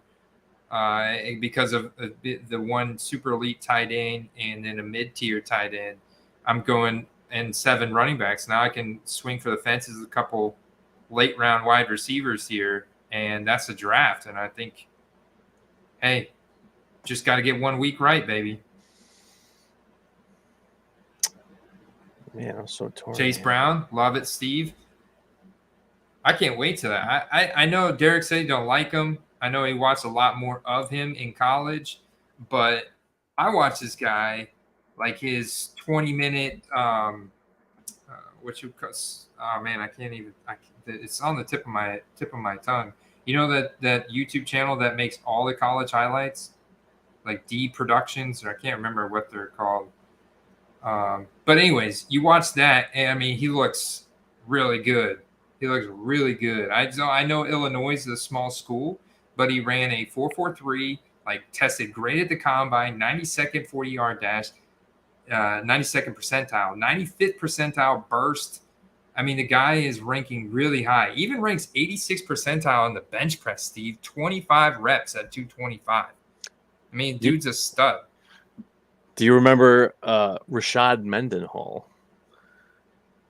I do remember Mendenhall. Beast running back, played for the Steelers, and he went to Illinois as well. Derek's just like, but he plays for the Bengals, man. And like Joe Mixon has definitely missed his fair share of time. And he's also got a potential suspension at some point, even though like Alvin Kamara is probably getting pushed back a full year, you know. There's actually more to it than just that, but they've asked him to take a pay cut So that's right. They haven't asked him to take a pay cut, which he's probably going to take because he's clearly a degenerate off the field. He's kind of crazy. So, you know, he's probably going to take his pay cut just so he could keep his job. Because especially right now in the running back market, I mean, it's like, dang, yeah, well, the 2016, and 2017 running backs that at one point have been first-round draft picks or have had mega contracts that are free agents now. yeah, I think that the pay cut thing may actually be a bigger deal than him getting cut. He may not want to take a pay cut, and they may have to just cut him, not for legal reasons, but for cap reasons, and somebody has to start at running back. What do you think about this New England backfield behind Ramondre Stevenson? Like, Pierre Strong as satellite and Kevin Harris is a behemoth of a human being. Kevin Harris is a monster power back that could be really interesting if anything were to happen to Ramondre. I think Pierre Strong's interesting, especially if it's PPR. He's got, you know, he does fill a lot more of that third down receiving role, but you know, pending an injury, he could end up being more of a fill-in for the lion's share of the work. But I think their running game's fine. I think their offense overall will be fine this year. I think people just assume that Mac was crappy last year and he'll be crappy this year, but I think he'll actually have his best season to date, even better than his rookie year was. Josh Palmer or Terrace Marshall? Ooh, that's a coin toss, man. All formats. You got 6 seconds. Whoever you have fewer of in other leagues, I would say. I went Josh Palmer because he was actually open, and I do not want to get auto picked. I couldn't give you Chase Claypool. I couldn't have given you a straight answer because those are the two receivers I have started for my last pick. Well, I look at it like this. Right now, there is a beat reporter's pipe dream that Terrace Marshall, because there's like a Carolina beat reporter out there that's like every time, oh, Terrace Marshall's best looking guy on camp, you know, best chemistry with Bryce Young. You've seen those, right? Yeah, oh, for sure. Whereas in LA, nobody's saying that about Josh Palmer. They're not going to say that about Josh. It's actually been very quiet about the Chargers. Like, you hardly hear anything about the Chargers. But it's not going to be about Josh. We know going into the season, it's not going to be. They got a first-round draft pick in Quentin Johnson. You got, you know, Keenan Allen, a longtime veteran stud, and Mike Williams, even though Mike Williams is probably on a decline with as many injuries he's had now. But it's not going to be Josh Palmer. You know what I'm saying? I got an interesting guy here, I think. I think Palmer's fine. I mean, they're going to be throwing. The good point is they have a new offensive coordinator this year, and I will say Palmer is not a Deontay Johnson. He is not an Amon-Ra St. Brown. He's not a CeeDee Lamb. Josh Palmer's the guy you put on the outside and tell him to go deep and have him win a 50-50 ball, you know? That's where they've got to have him. And so I think that's what hopefully Quentin Johnson plays a complementary role. And I think that's why people are like, oh, man, that wasn't a great pick. Like, they should have got a guy like a Jordan Addison or somebody that I think you can move around a little bit more and move into the slot instead of, Quentin Johnson. But we'll see. We'll see what they do with them. We know Keenan Allen plays a lot out of the slot, so maybe they feel confident there. Gerald Everett, I think, is decent. That's a guy that struggles with his weight, like Gerald Everett. Remember that game? He was getting peppered with targets. And, like, if you had Gerald Everett, you were so excited. This was last year. It was a primetime, nighttime game, but he got winded. Do you remember that? This MFer got winded. I'm like, bro, you're an NFL player, and you're getting winded from a few targets? And he literally gassed out. And couldn't like catch the touchdown. I remember he was even open, but he was so tired, like hands on the hips, he couldn't catch the touchdown and dropped it. And I'm like, oh my gosh. Yeah, early in the year he had a ton of usage and a lot of touchdowns, but his role just went away as the season went on. I know you guys remember that game. Let me know in the chat if you remember that game when Gerald Everett literally gassed out on the field. And it was a nighttime game, like in LA, in not Miami at 1 o'clock when Josh Allen and a few of those Buffalo Bill offensive linemen had a good reason to pass out. They're getting gassed, passing out from heat exhaustion and stuff. Bushliger said he got every rookie tight end. All right, so how was that, Steve? The weekly winners? I mean, we'll know after week 1. Yeah, no, that was interesting. I like the whole premise, though, of, after 1 week, maybe seeing some get back right away, Yeah. So do you guys want to we got to bring in our special guest. We got to bring in our special guest for this next one. I'm going to go ahead and invite him. But we got to start thinking about, do we want to do a private league? Do we want to do a best ball mania? Or do we want to do you guys want to do like let me go to NFL here.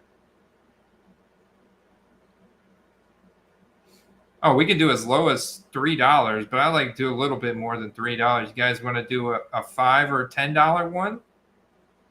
What does it just fill up once everyone's in there, or how does that work? Yeah, it starts once it's full. So we could do a 12-person $5 or a 10-person $10. 12-person $5 or a 10-person $10. Think about those two options. Or say BBM in the chat. I'm not opposed to doing another one of the ones we just did. Come on, Derek. Derek's like, oh, BBM4. Got to get my numbers up on BBM4. Okay, I'm down with a BBM4 too. Let's invite our guest in then, and we'll I guess we'll let him pick. How about that? That works. So in the meantime, let me check in. Let's check in on that Amon-Ra St. Brown. That's still got an hour left, 27.88. Let's see something real quick, Steve. We got to pull up.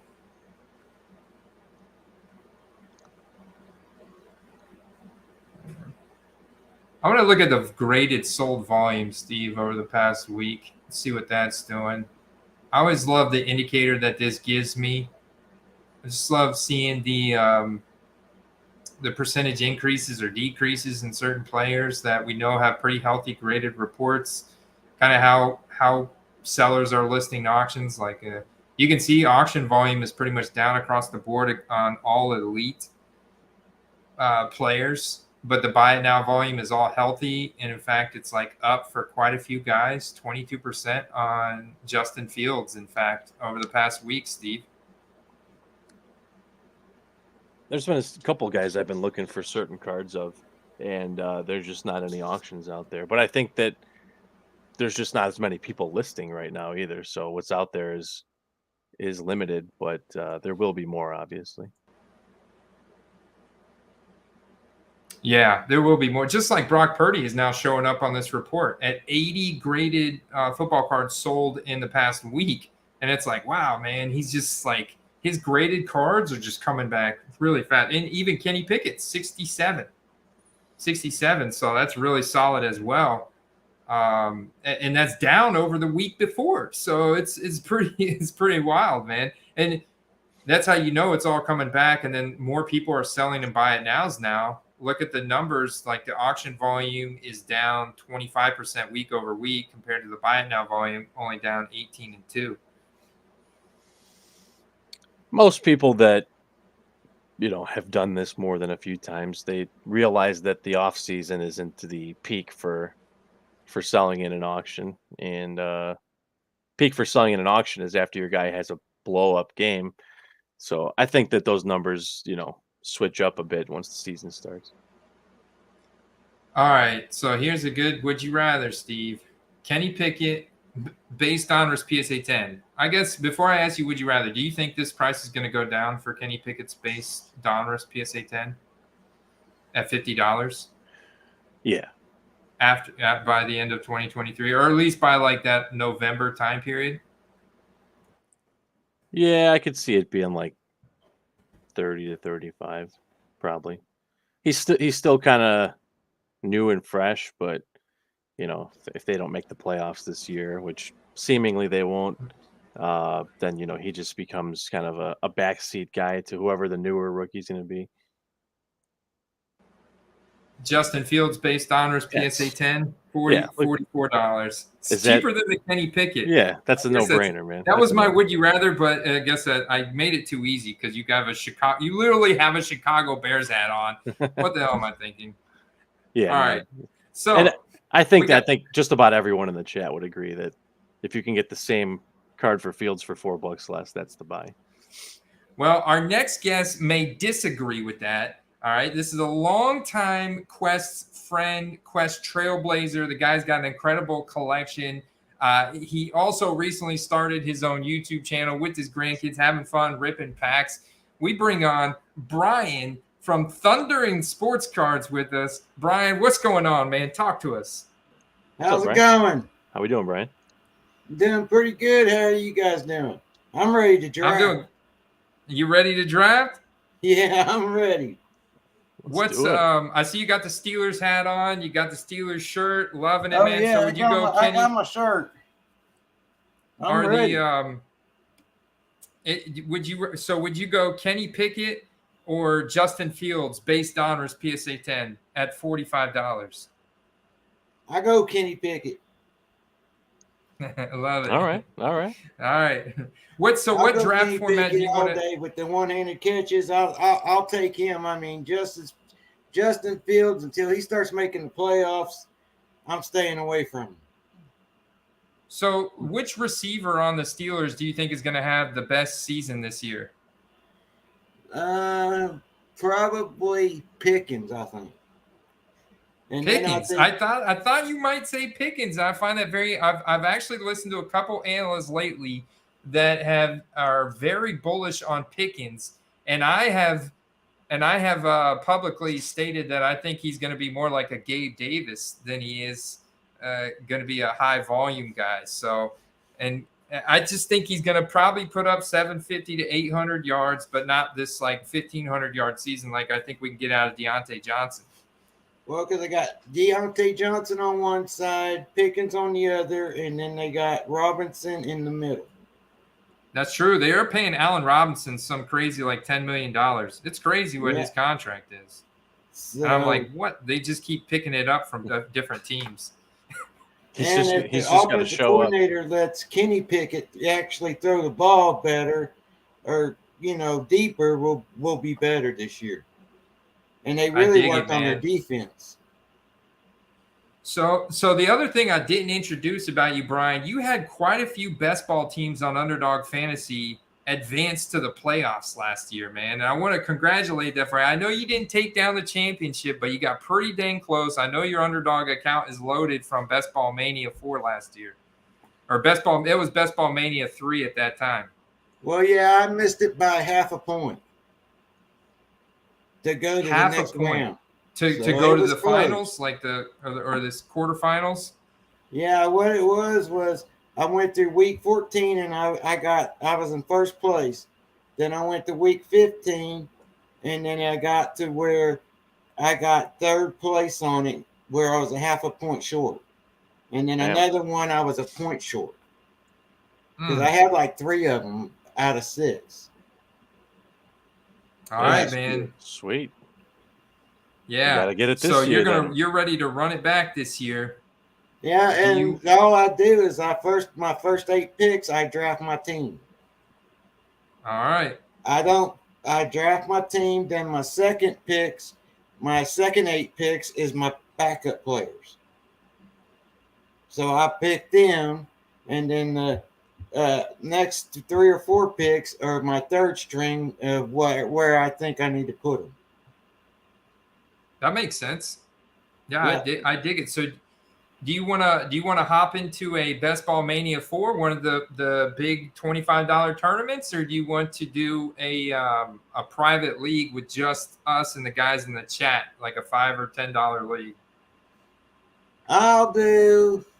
I can even do what Steve just did, what you all just did if you want. Weekly winners? Yeah. I can try one of those.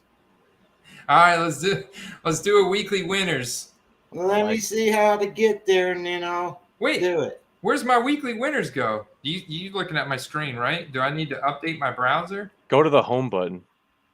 Go to the home button. Home You're button. on NFL. There you go. Oh, haha. Well, that's interesting. Okay. Note to everybody out there, home button is where weekly winners is at for the 2022 season. I see weekly winners at my top of my screen. Yeah, it's a $15 tournament. And I will count us down here. Brian, Steve, Chat, Jeremiah, Late Stick, Derek. Come on, Derek. Come on, Go, Derek. Come on, man. Bring Let's it go, on. Derek. Let's go. I know you can spare 30, 45 minutes and $15 for a weekly winners draft. All right. 5, 4, 3, 2, 1. Enter. Didn't enter for me.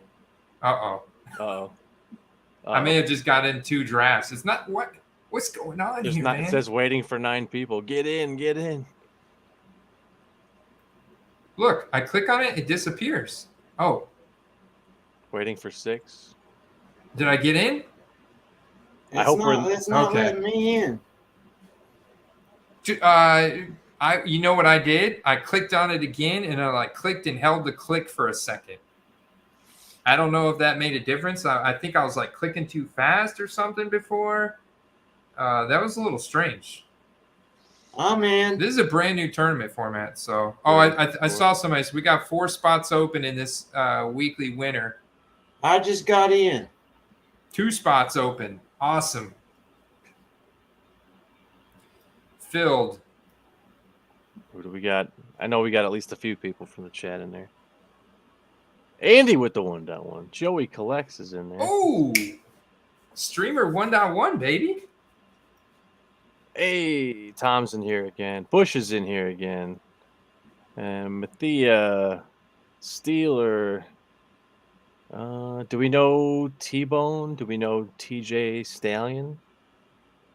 Who's your daddy? I know Joey Collects. We got our Miami man in the house. I know Mathia, Francis, Scaldesi, Bushleaguers. Man, we got a lot of questers in this. Andy, draft. I think we just switched draft positions. Just about. And I got Bush drafted in front of me again, man. That was hurting the last draft. Oh, Bush had the turn. I'm in the 6th spot. Bush, you were killing me last draft. All right, I got to make sure not to auto pick here. Think about it, man. I know there's not a lot of guys left, Andy, but make the right decision here. Oh, he goes JC. I've been doing a lot of Justin Jefferson 1.1 lately. I started off the beginning of the offseason with Jamar Chase 1.1. Then I went Jefferson. Now I'm back on. I think it's time for me to go back on Chase for the next month.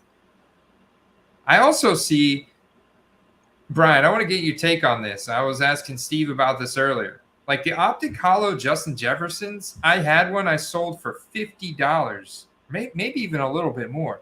For an Optic Hollow Justin Jefferson.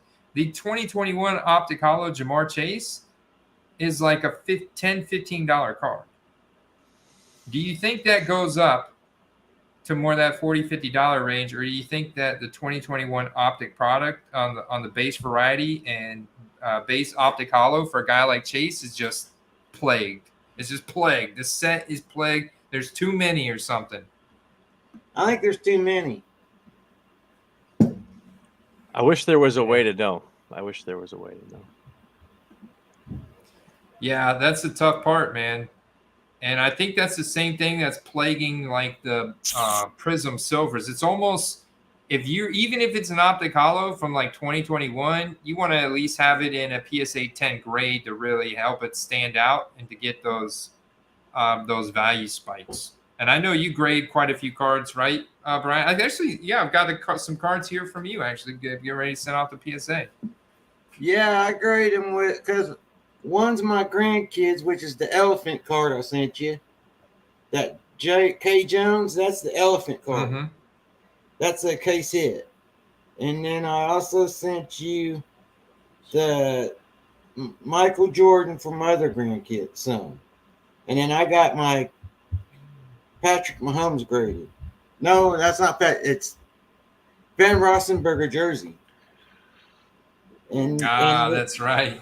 And then I got the one that we pulled on our channel, which is the Kevin Durant. Yeah, you told me that was a case hit, right? Yeah, well, I got it out of 25, so it's out of 25. Oh, okay. Okay. No, I think it was the other. That's that green one, right? Mm-hmm. Nice. Nice. So, what do we got Steve so Hitman far? Goes Devontae Adams, Patrick Mahomes, Bush Leaguers, CeeDee Lamb, Amon-Ra St. Brown. You did Tyreek Hill there at the number 6 spots, Brian. I'm digging that, man. I really wanted St. Brown, but me and Bush think way too much alike, man. Look at the quarterbacks flying off early again. Hitman, Mahomes, Joey collects, Josh Allen, Diggs, got that premium stack. Hurts, Eckler. That's an interesting one. I wonder if they cross paths at all. But what do you think about Eckler having another big season? I mean, do we really think that? I mean, the depth chart is not there at all. I mean, there's nobody there to challenge him. I mean, him and Keenan Allen are the cogs in that offense. I don't think he's slowing down. I would even hazard to say that he even has a bigger role, but those are like the main two guys that make everything work there. Could you imagine, though, if something happened, they got bounced out of early contention if he ended up with an equally as good team? But I don't know. I hope somebody just signs him to a couple-year deal and he just keeps rolling, man. I love guys that put out those kind of numbers and still get underestimated. Yeah, he's and I think a lot of it's just due with his size, But you get to learn that dude's backstory, and his work ethic is just insane. I really like Austin Eckler. I think he's gonna be cranking it for a while. I'm at the 1.1, so I can do this.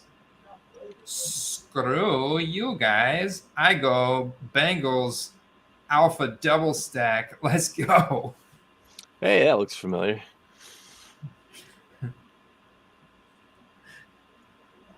I don't know if that's 100% optimal looking at the T. Higgins, Jamar Chase splits, but I know that Joe Burrow can bring 2 pass catchers along with him on a monster week. Agreed. So I think what I'm going to do this time is I'm going to pull up the 2023 schedule. Brian, how do you feel about this this format, this weekly winners? I think it sounds pretty cool. Well, I thought I'd give it a shot. Yeah. So I see you got Tyreek Hill, Jonathan Taylor. You're on the clock here. What are you thinking? Chris Olave. Oh, you wanted Chris Olave? I wanted Chris Olave. Oh, yeah, somebody drafted him already.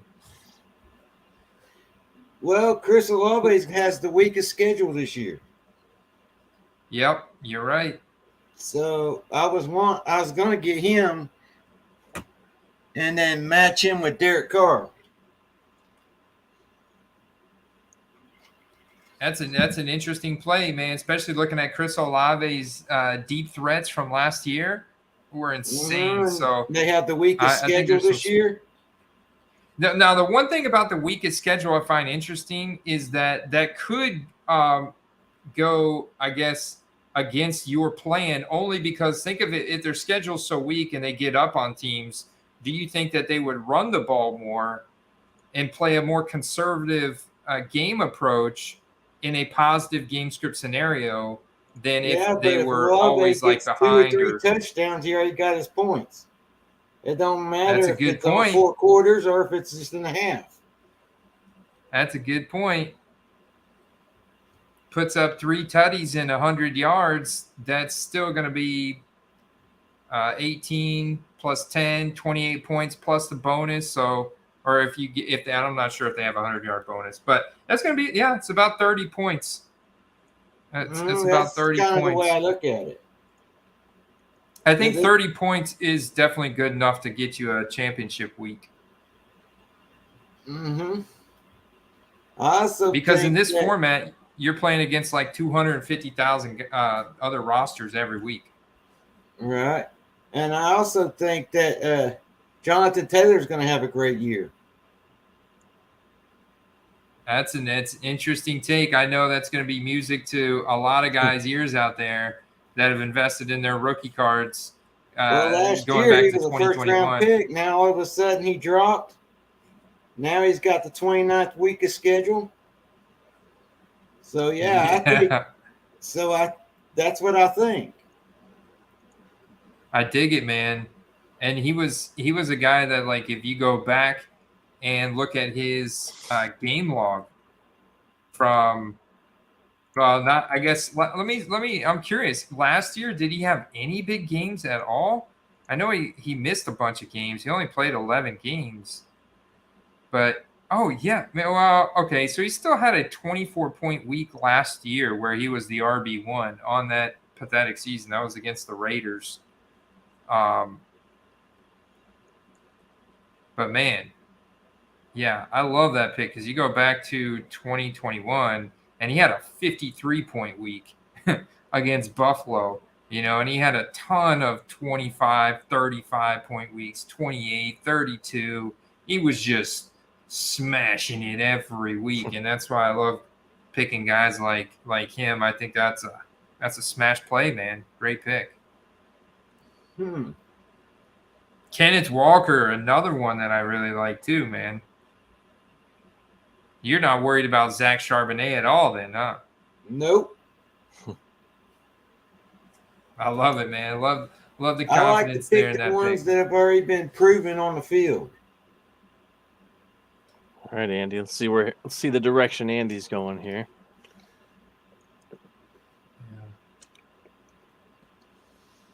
All right.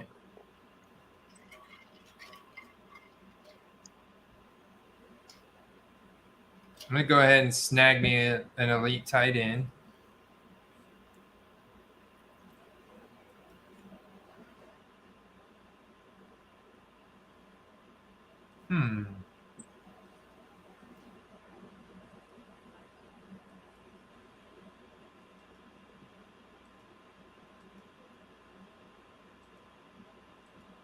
Same division, right?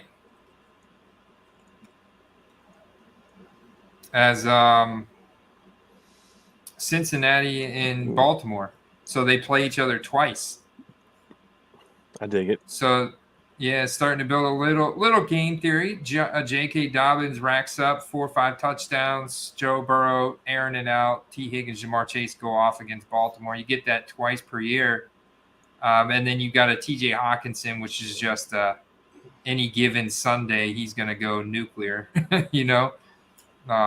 with that Minnesota offense like constantly in a negative or neutral game script scenario.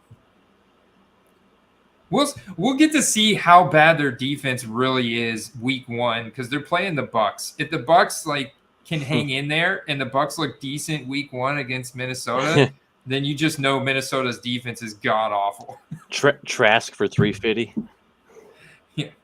Oh, Trask for 350. Wow. I was not expecting you to say that. Could happen. Could very well happen. Is that because you think he's going to beat out Baker in training camp? I think he at least gets a chance to start. I think they at least give him a chance to start. I think Baker was brought in as insurance, but I'll tell you what, you watch a lot of these other channels and they're already talking about it as if Baker won the job, but I haven't heard that factually spoken anywhere. Who do you think is going to win the starting job there, Brian? Where? In Tampa. And Tampa? Yeah. You got it'd probably be Baker. I think he's that's who got it's more going to be too. experience. I do agree with Steve that I think they're going to give Trask some shots in preseason, and if he's hot, and he can keep it going, then maybe. But I think he's going to have to do a lot more than what Sam Howell's going to have to do in Washington to beat out Jacoby Brissett. It feels Steve, doesn't it feel like Sam Howell, and you just picked Terry McLaurin, Brian? That doesn't feel like Sam Howell's got a easier shot at starting this year than Trask does for sure. I'm thinking that. Well, he's a number 1 receiver, so I'm taking him. Well, I would make the argument though that Brissett had a much better season last year than Mayfield, who played for 3 different teams. Right, that's true, and he's not the guaranteed starter. So I don't know. Yeah, I guess I see what you're saying. It's a different level of competition. Howe and Brissett would beat out both Trask and Mayfield in Tampa if they were all 4 on the Tampa depth chart. Quite possibly. Then you got to ask yourself though: did Tampa screw up by not going out and getting Brissett, or did they get someone they think Trask could beat out or will beat out?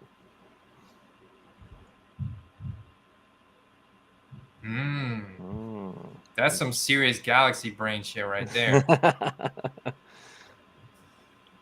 I don't know, man. I think even if they let Baker start, I just can't see him playing the whole year. I just can't. You think it's because he gets benched by Todd Bowles or injury? Probably benched. I mean, he had some incredible moments last year, but numbers-wise, he was one of the worst in the league by a good margin. Have the guys told me that I've got an overlay over my face? I'm sure Underdog is loving this because we're we want to drive them more business, especially with promo code Quest. But there's kind of overlay on my face. There's an Underdog logo drafting a fantasy team. That's next level, man. They're like, no, we're focused on not auto picking. We're not like you, Andy. All right, I'm back up. Might actually go Gabe Davis here. I feel like I've been trash talking him so much. Actually, it doesn't seem like a bad pick here. Actually, the proper format for that. Yeah. This is definitely the proper format for a Gabe Davis. He's going to dominate this format because he's probably going to have a playoff Gabe week. Man, if you go Swift here, it's like, dude, I hope Swift is healthy, gets his crap together. Burks is not a bad one here, though, either. And I do have, I got to go Swift here, man. He could have a crazy game for sure.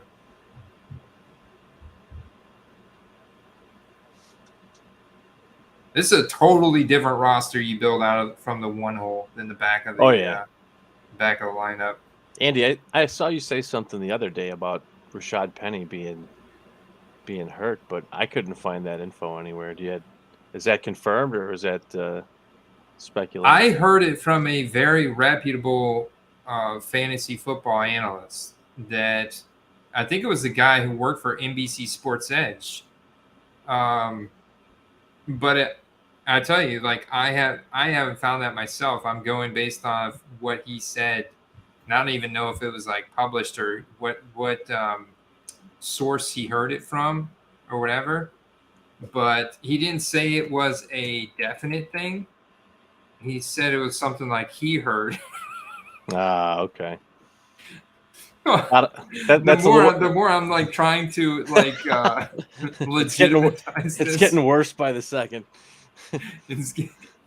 But I would not be surprised. Now you got me. Now I got to go dig, man. I got to go dig and find. I looked. I mean, I didn't spend a whole lot of time on it, but I looked and I couldn't find anything. I'm hoping someone in the chat here has more specifics and can help me out. Man, you guys ate my watch list up there. All right. Well, I picked all my starters. Let's see what your starters are, Brian. All right, so Dak. All right, interesting. So Dak in the 7th round, Darren Waller. Man, that's a bold pick, but I think that could be huge. Terry McLaurin, Kenneth Walker, Devonta Smith, Jonathan Taylor, Tyreek Hill.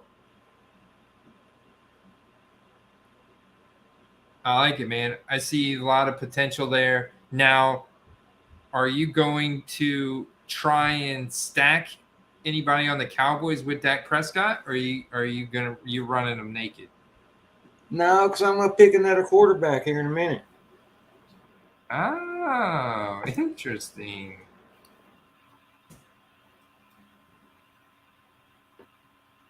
Baker. Bush said Baker's a sober Johnny Manziel. Yeah, basically.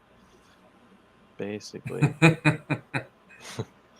sounds about right. He's just doing idiotic things sober. So I don't know. This is going back about 3 or 4 weeks, but there was some clips of Baker in practice just vastly missing his targets from like 8 to 10 yards out. I mean, I hope that that's just like some shoulder rust and we just saw a couple bad throws in a row, but that wasn't looking too good.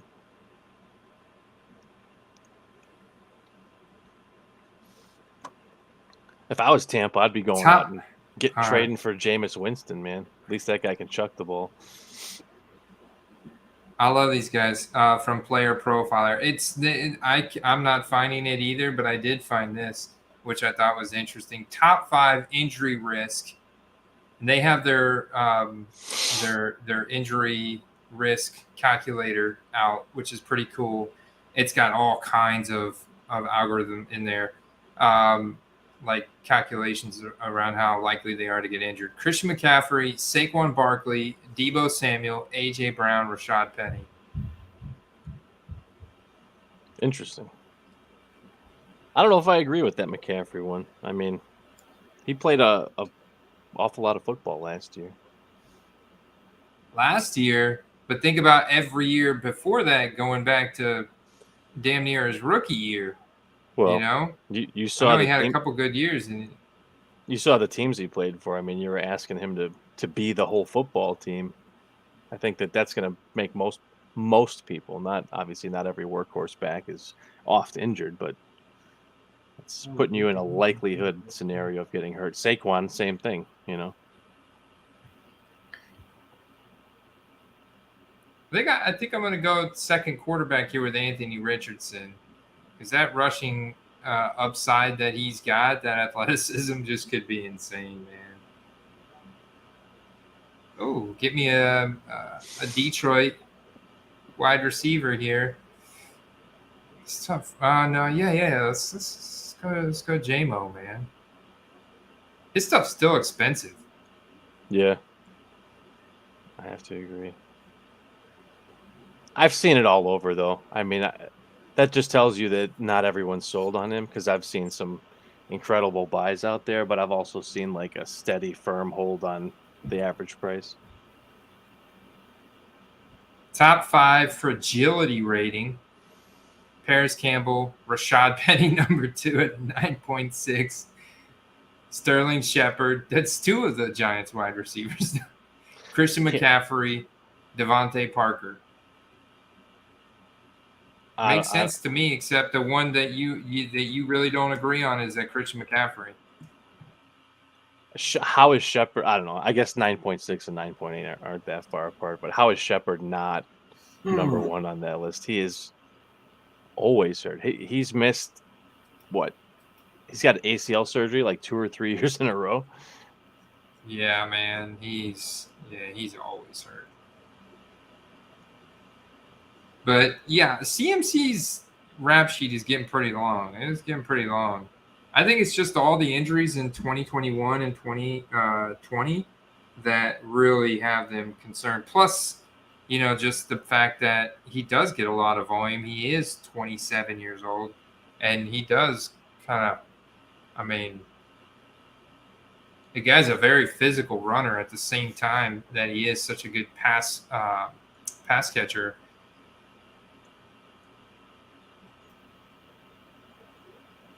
So what happened there, Brian? I heard you sign, man. It sounds like you missed a guy. You did get James Conner, who's like a Pittsburgh Steelers breakout legend, man. He went to Pitt too, didn't he? Yeah, he went to Pitt. His last year was okay, but the year before that he got 15 touchdowns, so that's why I picked him. And then, yeah, man, he gets a ton of volume. I feel like James Conner is a guy that Steve would be on at value. Steve, are you on James Conner? He gets a lot of work. I mean, they haven't phased him out yet, so I think there's a lot of value. That was a nice way. You're not. That does sound like a nice way of you're not too high on him. I'm not reaching for him, but if he's in the right spot, I'm not hesitating to get him. But for a backup running back, he's not too bad. No, for sure. Yeah, because I already have my. Let's see, I have Jonathan Taylor, and then I have Kenneth Walker as my starters. I dig it, man. And James Conner and James Cook are great, like third and fourth running backs. Well, because I know James Cook's starting for the Bills. The Bills. Yeah, he's their starter this year. Offense. You think the Bills are ever going to get to a Super Bowl, Brian? I don't know. I think they're going to be getting close, but as long as you got Patrick Mahomes, it's going to be rough. For Kansas City. Mm-hmm.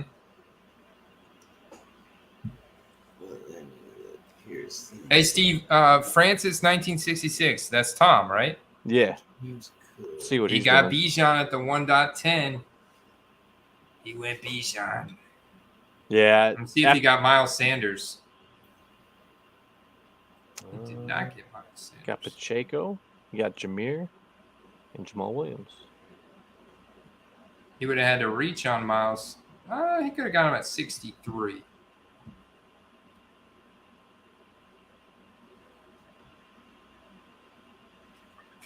So I think what I would do in this format, if I wasn't streaming and talking about a bunch of different stuff, is like actually have the schedule pulled up and like based on how I started it, I would then try and find matchups in that team's schedule to target.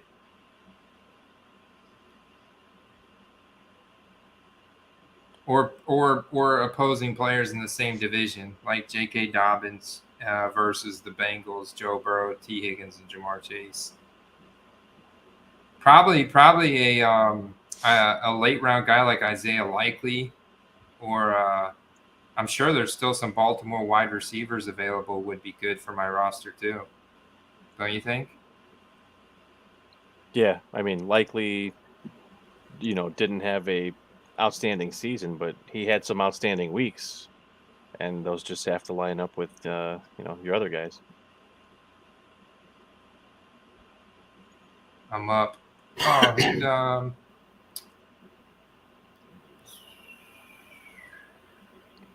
Zay Jones. I was thinking about taking Zay Jones. They're in the East. That was an auto pick. I got Brian Robinson there. I literally think that might have been one of the first times I drafted Brian Robinson. You're going to be proud of me, Steve. Hey, man. I know you like Brian Robinson. 1 year removed from a gunshot wound. New offense. Could be good. They did give him the ball quite a bit last year, even though he just got shot in the ass. The guy was not out very long. We were all going crazy for Antonio Gibson's opportunities, and they literally, I guess it was partially due to his own desire to get back out there, but he wasn't out but 6 weeks or something crazy, right? I got a lot of flack back out there, man. I got a lot of flack for taking him at the end of drafts, but it ended up working out. Yeah.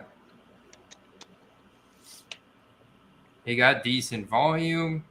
And obviously, now a year removed from the gunshot wounds, and the coaches obviously like him. And he'd probably be back out there. I mean, he got 205 rush attempts last year. Even if he only gets 205 again this year, the touchdowns could go up from 3 to, could go up, double that, 6, get some spike weeks out of him. Ooh. What happened? Oh, you're on the clock. Oh, did you want Russ? I gotta think now. All right.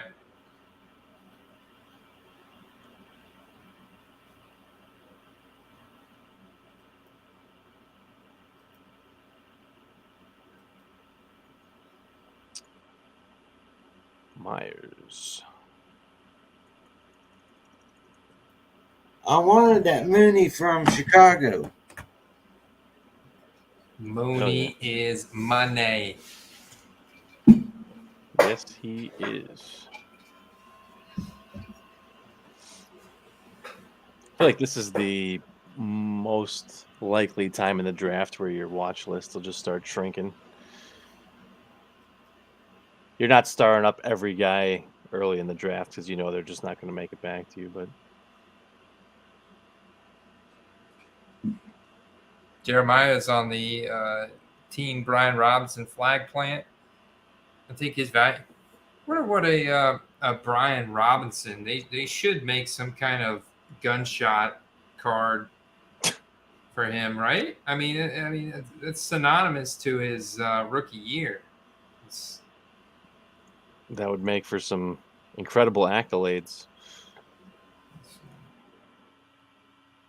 Brian Robinson. There should be like a gunshot an insert where you have something that stood out about your season and recovered from a gunshot wound. That was a good pick, Steve. Oh, thank you, Brian. Yeah, they're saying Taysom Hill's going to get more involved in the pass game, so we're hoping.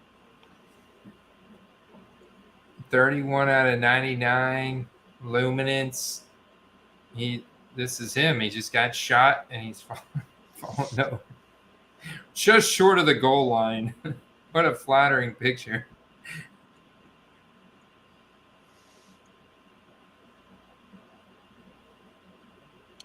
Yeah, I mean yeah, for sure. A pretty clean exit wound, so he was able to heal pretty quick.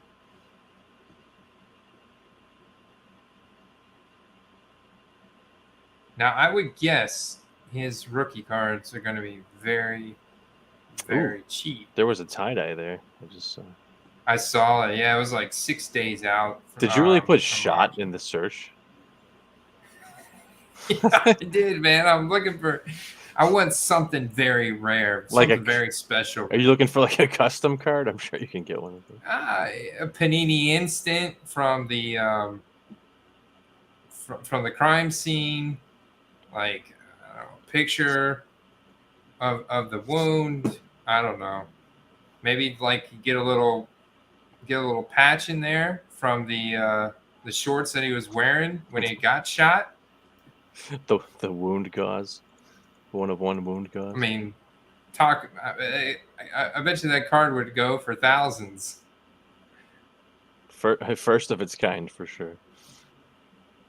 1450 horizontal short print rookie ticket auto. Not bad, man. It's actually got upside in the card at the current prices. I think he's actually a pickup. He's a pickup, man, in the card market right now. What do you think, Brian? What's that, Bubba? What do you think about picking up some Brian Robinson cards, rookie ticket autos for like $10? I think it's a great idea because he's going to be the running back for Washington for a while. That is true. Second year of rookie contract. They clearly like the guy. Yeah, I think that's a good pickup.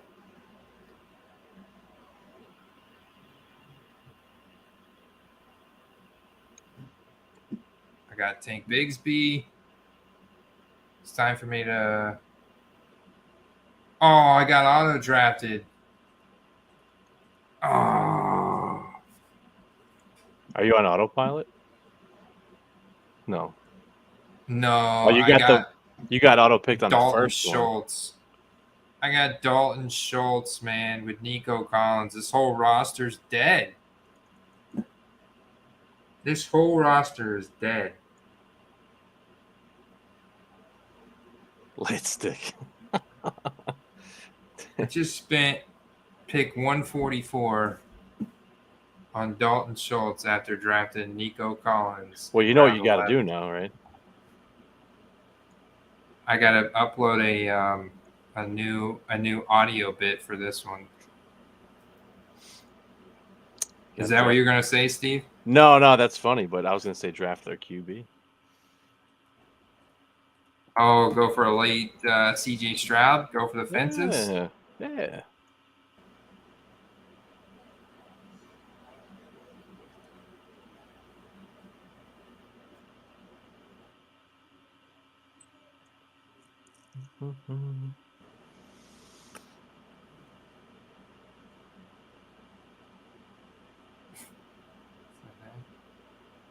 And there's some.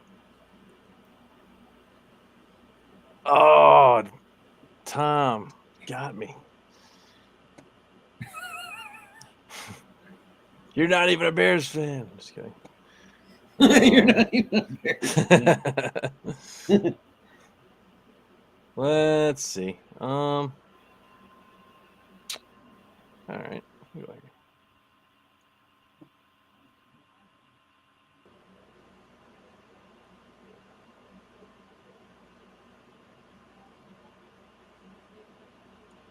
Peoples Jones. Hey, Andy, did you watch the show when my grandson pulled that Chris Godwin? Oh, you guys pulled a Chris Godwin? Yeah, it was a Chris Godwin, and it was a GMA 10 rookie card. I got out of that mystery pack. Nice. Mm-hmm. Deonta Foreman again.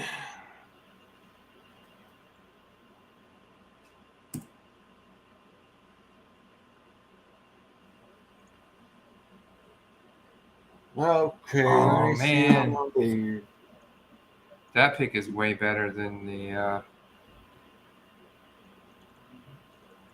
Dalton Schultz in the 12th. Oh, there, I think I found it. I'm way late with this sound effect, but I'm finally found it. Like a spring. Next time I'll have it on tap, though. Boing. Well, this is a rough one. I got to get one of those, too. Late stick. Have a good night, man. Late stick. You the man, brother. Have a good night. Let's see. Let's go upload this audio. I've got a bunch of new sound effects in my system for this. Is going to be great, dude. So this will be one. There's also a brain fart sound effect that I'm gonna upload. No, God, please, no.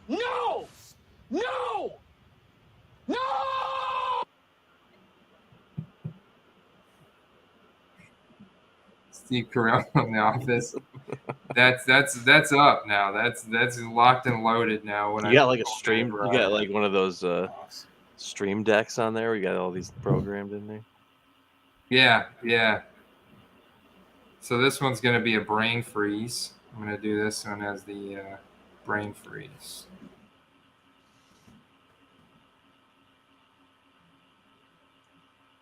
All right. They upload pretty quick. I just noticed these earlier when I was making the new intro. So I was like, oh man, I got to get all these new sound effects uploaded.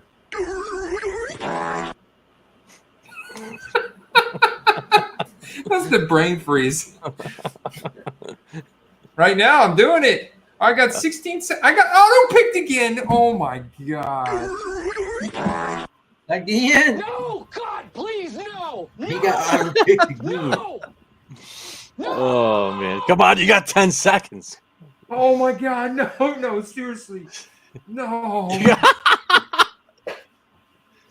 Oh, guys. All right, who had the over on that one? Oh man. The irony, though, Andy, is that you got auto picked while, like, prefacing the sound effect for the auto pick. And it was not intentional. This is not all just a bit, man. I swear that was just. I guess that's just me.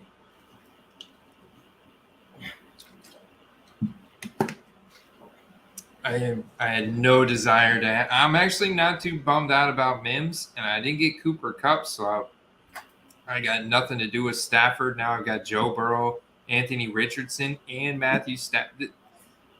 You guys just take the $15 donation.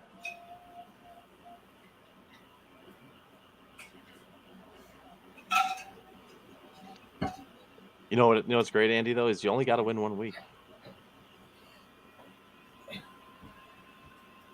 That's true.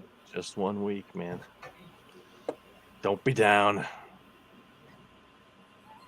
Some of these sound effects are so funny, dude.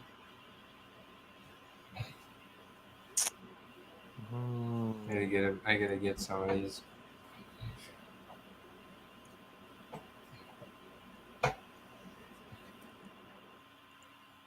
Ryan, how you feeling about the roster, man? Well, I could have done better, but it's all right. I could have done better. Normally, I pick my quarterback in the first 3 rounds. Normally, but I didn't this time. But besides that, I think it's pretty good. Dawson Knox, let's see. I like that Dawson Knox pick late. I think. Oh, that, I know. I like him. Sorry.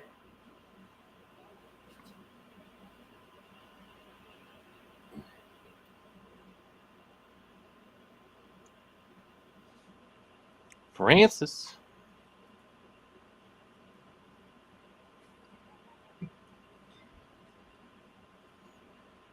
I'm picking here a couple of picks, and then I'll look at yours and see what it looks like. Yeah, sorry, I'm just exporting a couple more sound effects before it gets up to before I guess.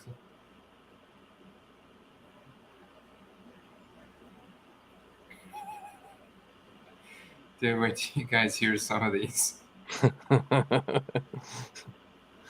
You're setting yourself up. You're setting yourself up.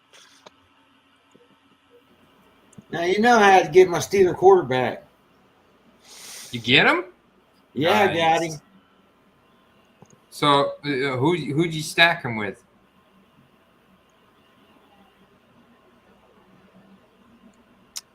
Let's see. Does he got any? Or he does have mobility, so you could just run him naked. Bryce Young is off the board.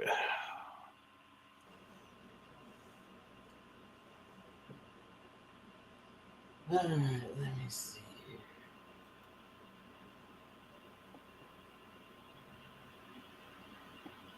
Sounds like I'm British. Oh, he's at the top. Yeah.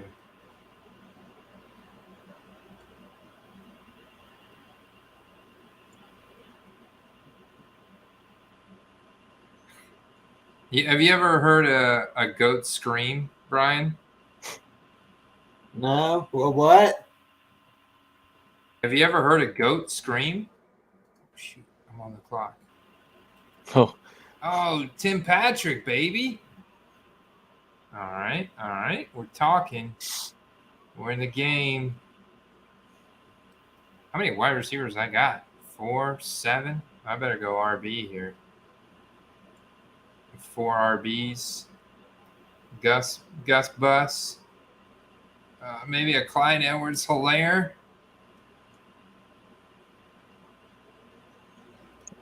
Why the heck not, man? Hey, man, anything could happen in the Chiefs' backfield. No joke. All right, now it's time to upload some audio here. Add some music. Got the goat scream. All right. We're gonna add in the Asian, huh? All right. We're gonna add in the ah ha ha. We're gonna add in the you have a lot of nerve.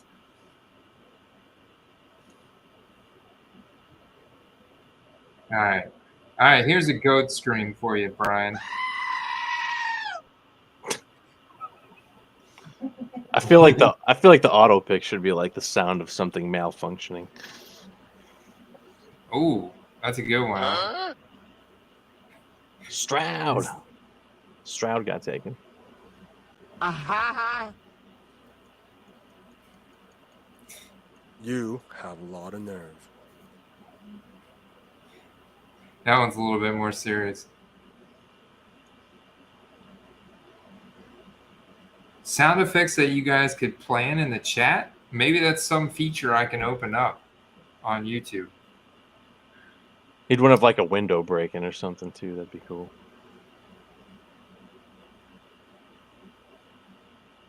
I can definitely get a window breaking.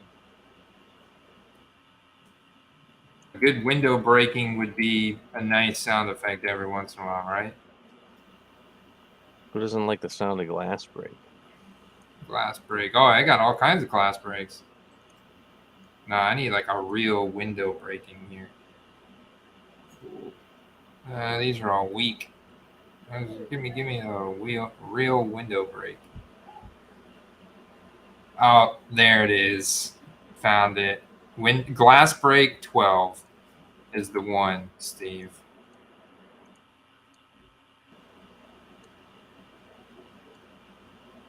That was like throwing a cup on the ground. Glass break 5. Ooh, bone breaking? Oh God, that's not. Yeah, y'all don't want to hear that. That, whew, buddy, man. That you should play that every time someone picks like an injury-prone player. We start talking about those fragility ratings.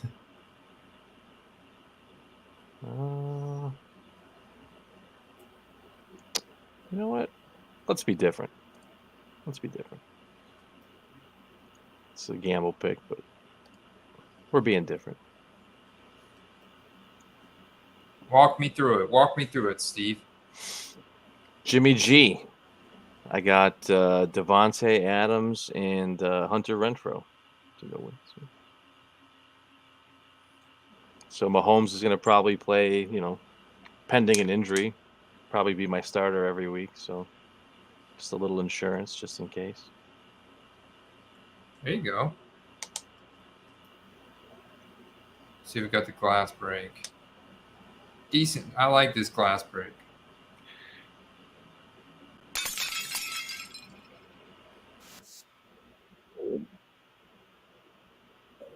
How's the glass break, Steve?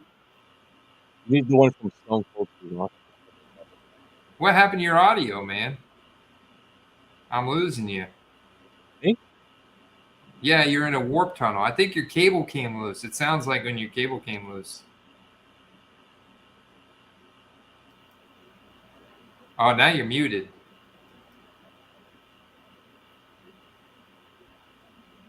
Try and unmute yourself.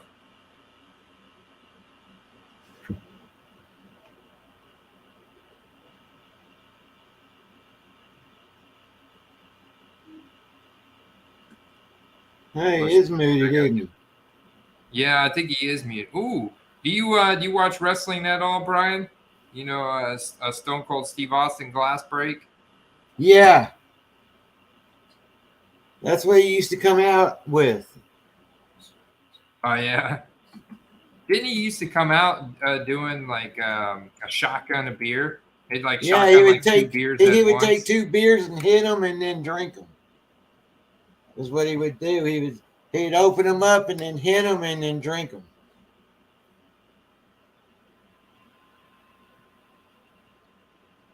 Whoops. My mouse is on the fritz tonight, man.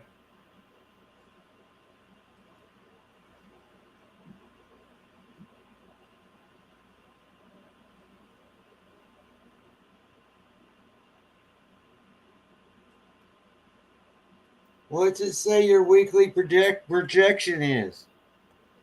Terrible. Like, just really Mine bad. says it's terrible too. Mine says it's 198. Really? Mm-hmm.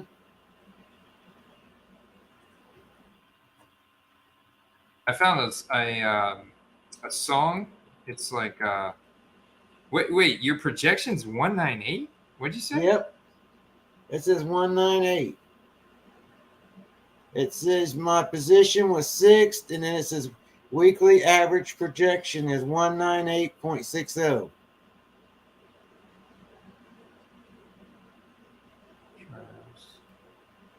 You see that? Completed. Yeah, let me go weekly winners. Weekly winners. This is the one we just did. View full draft.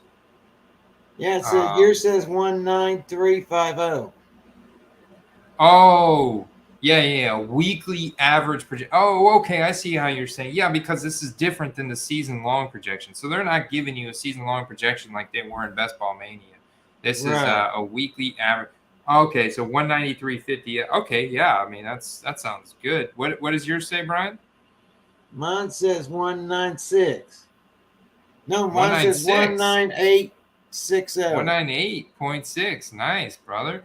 Let me see. You got Jonathan Taylor, Kent. I love this running back core. Tyreek Hill, Devonta Smith, Terry McLaurin, Alan Lazard.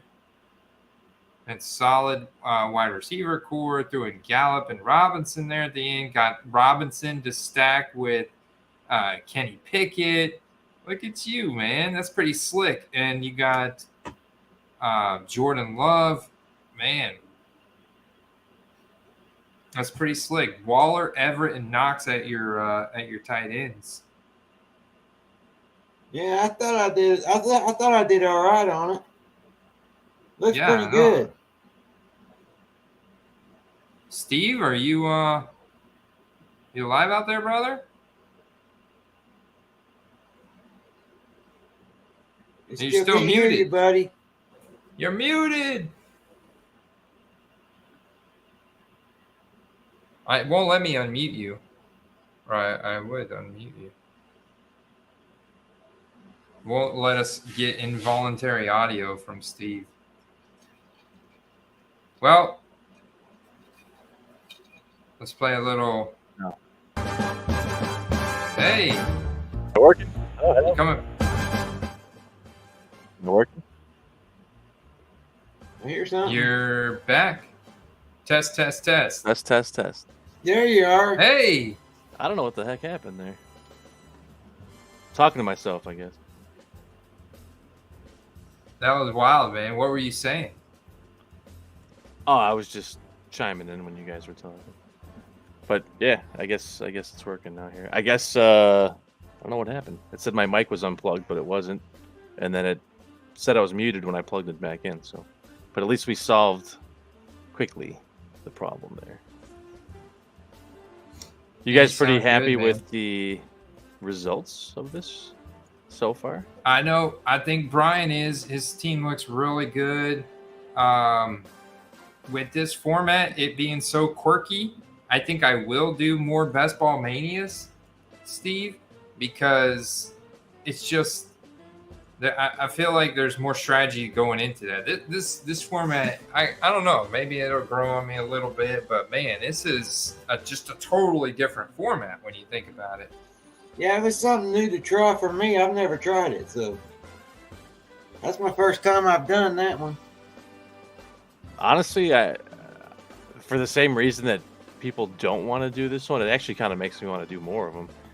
I kind of want to just like get better at it because, as you can see, it doesn't seem like there's as many people, jumping in on these. So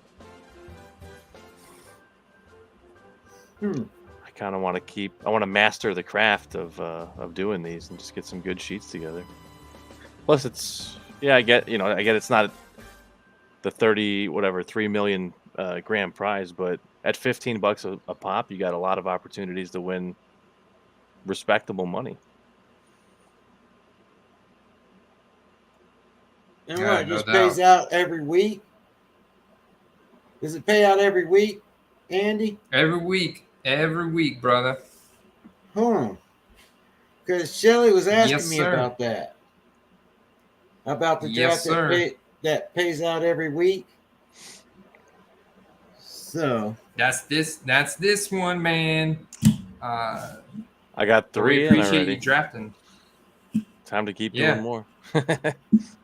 Time to keep, but we are signing off. You guys want to go overtime in the Discord server? We could do that. We are gonna sign off here, but before we do, got to get a bold prediction from our man Brian from Thundering Sports Cards. Brian, give us a bold prediction this year. Who's going to the Super Bowl? that's a good one. That's a good one. Who's gonna go? I'm going to pick Buffalo, and in the AFC, I'm going to take. Let me think. AFC's a little rough because there ain't very good teams in the AFC. So Buffalo, and I'll pick Dallas. Buffalo, Dallas. That would be a sight to see, man. Well, they got to get it together sometime. Might as well be this year. Yep.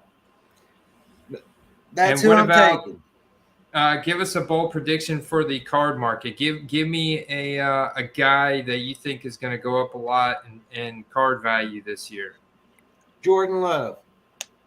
Jordan Love. All right. He thinks Jordan Love is going to exceed expectations. You did draft him too in your weekly winners. I think Jordan Love, with him being the starter, is going to be a good one. I like it. Nice. Says the Bears fan. I think everyone's excited to see if the streak of Hall of Famers continues. From I'm watching that game from generation for to generation.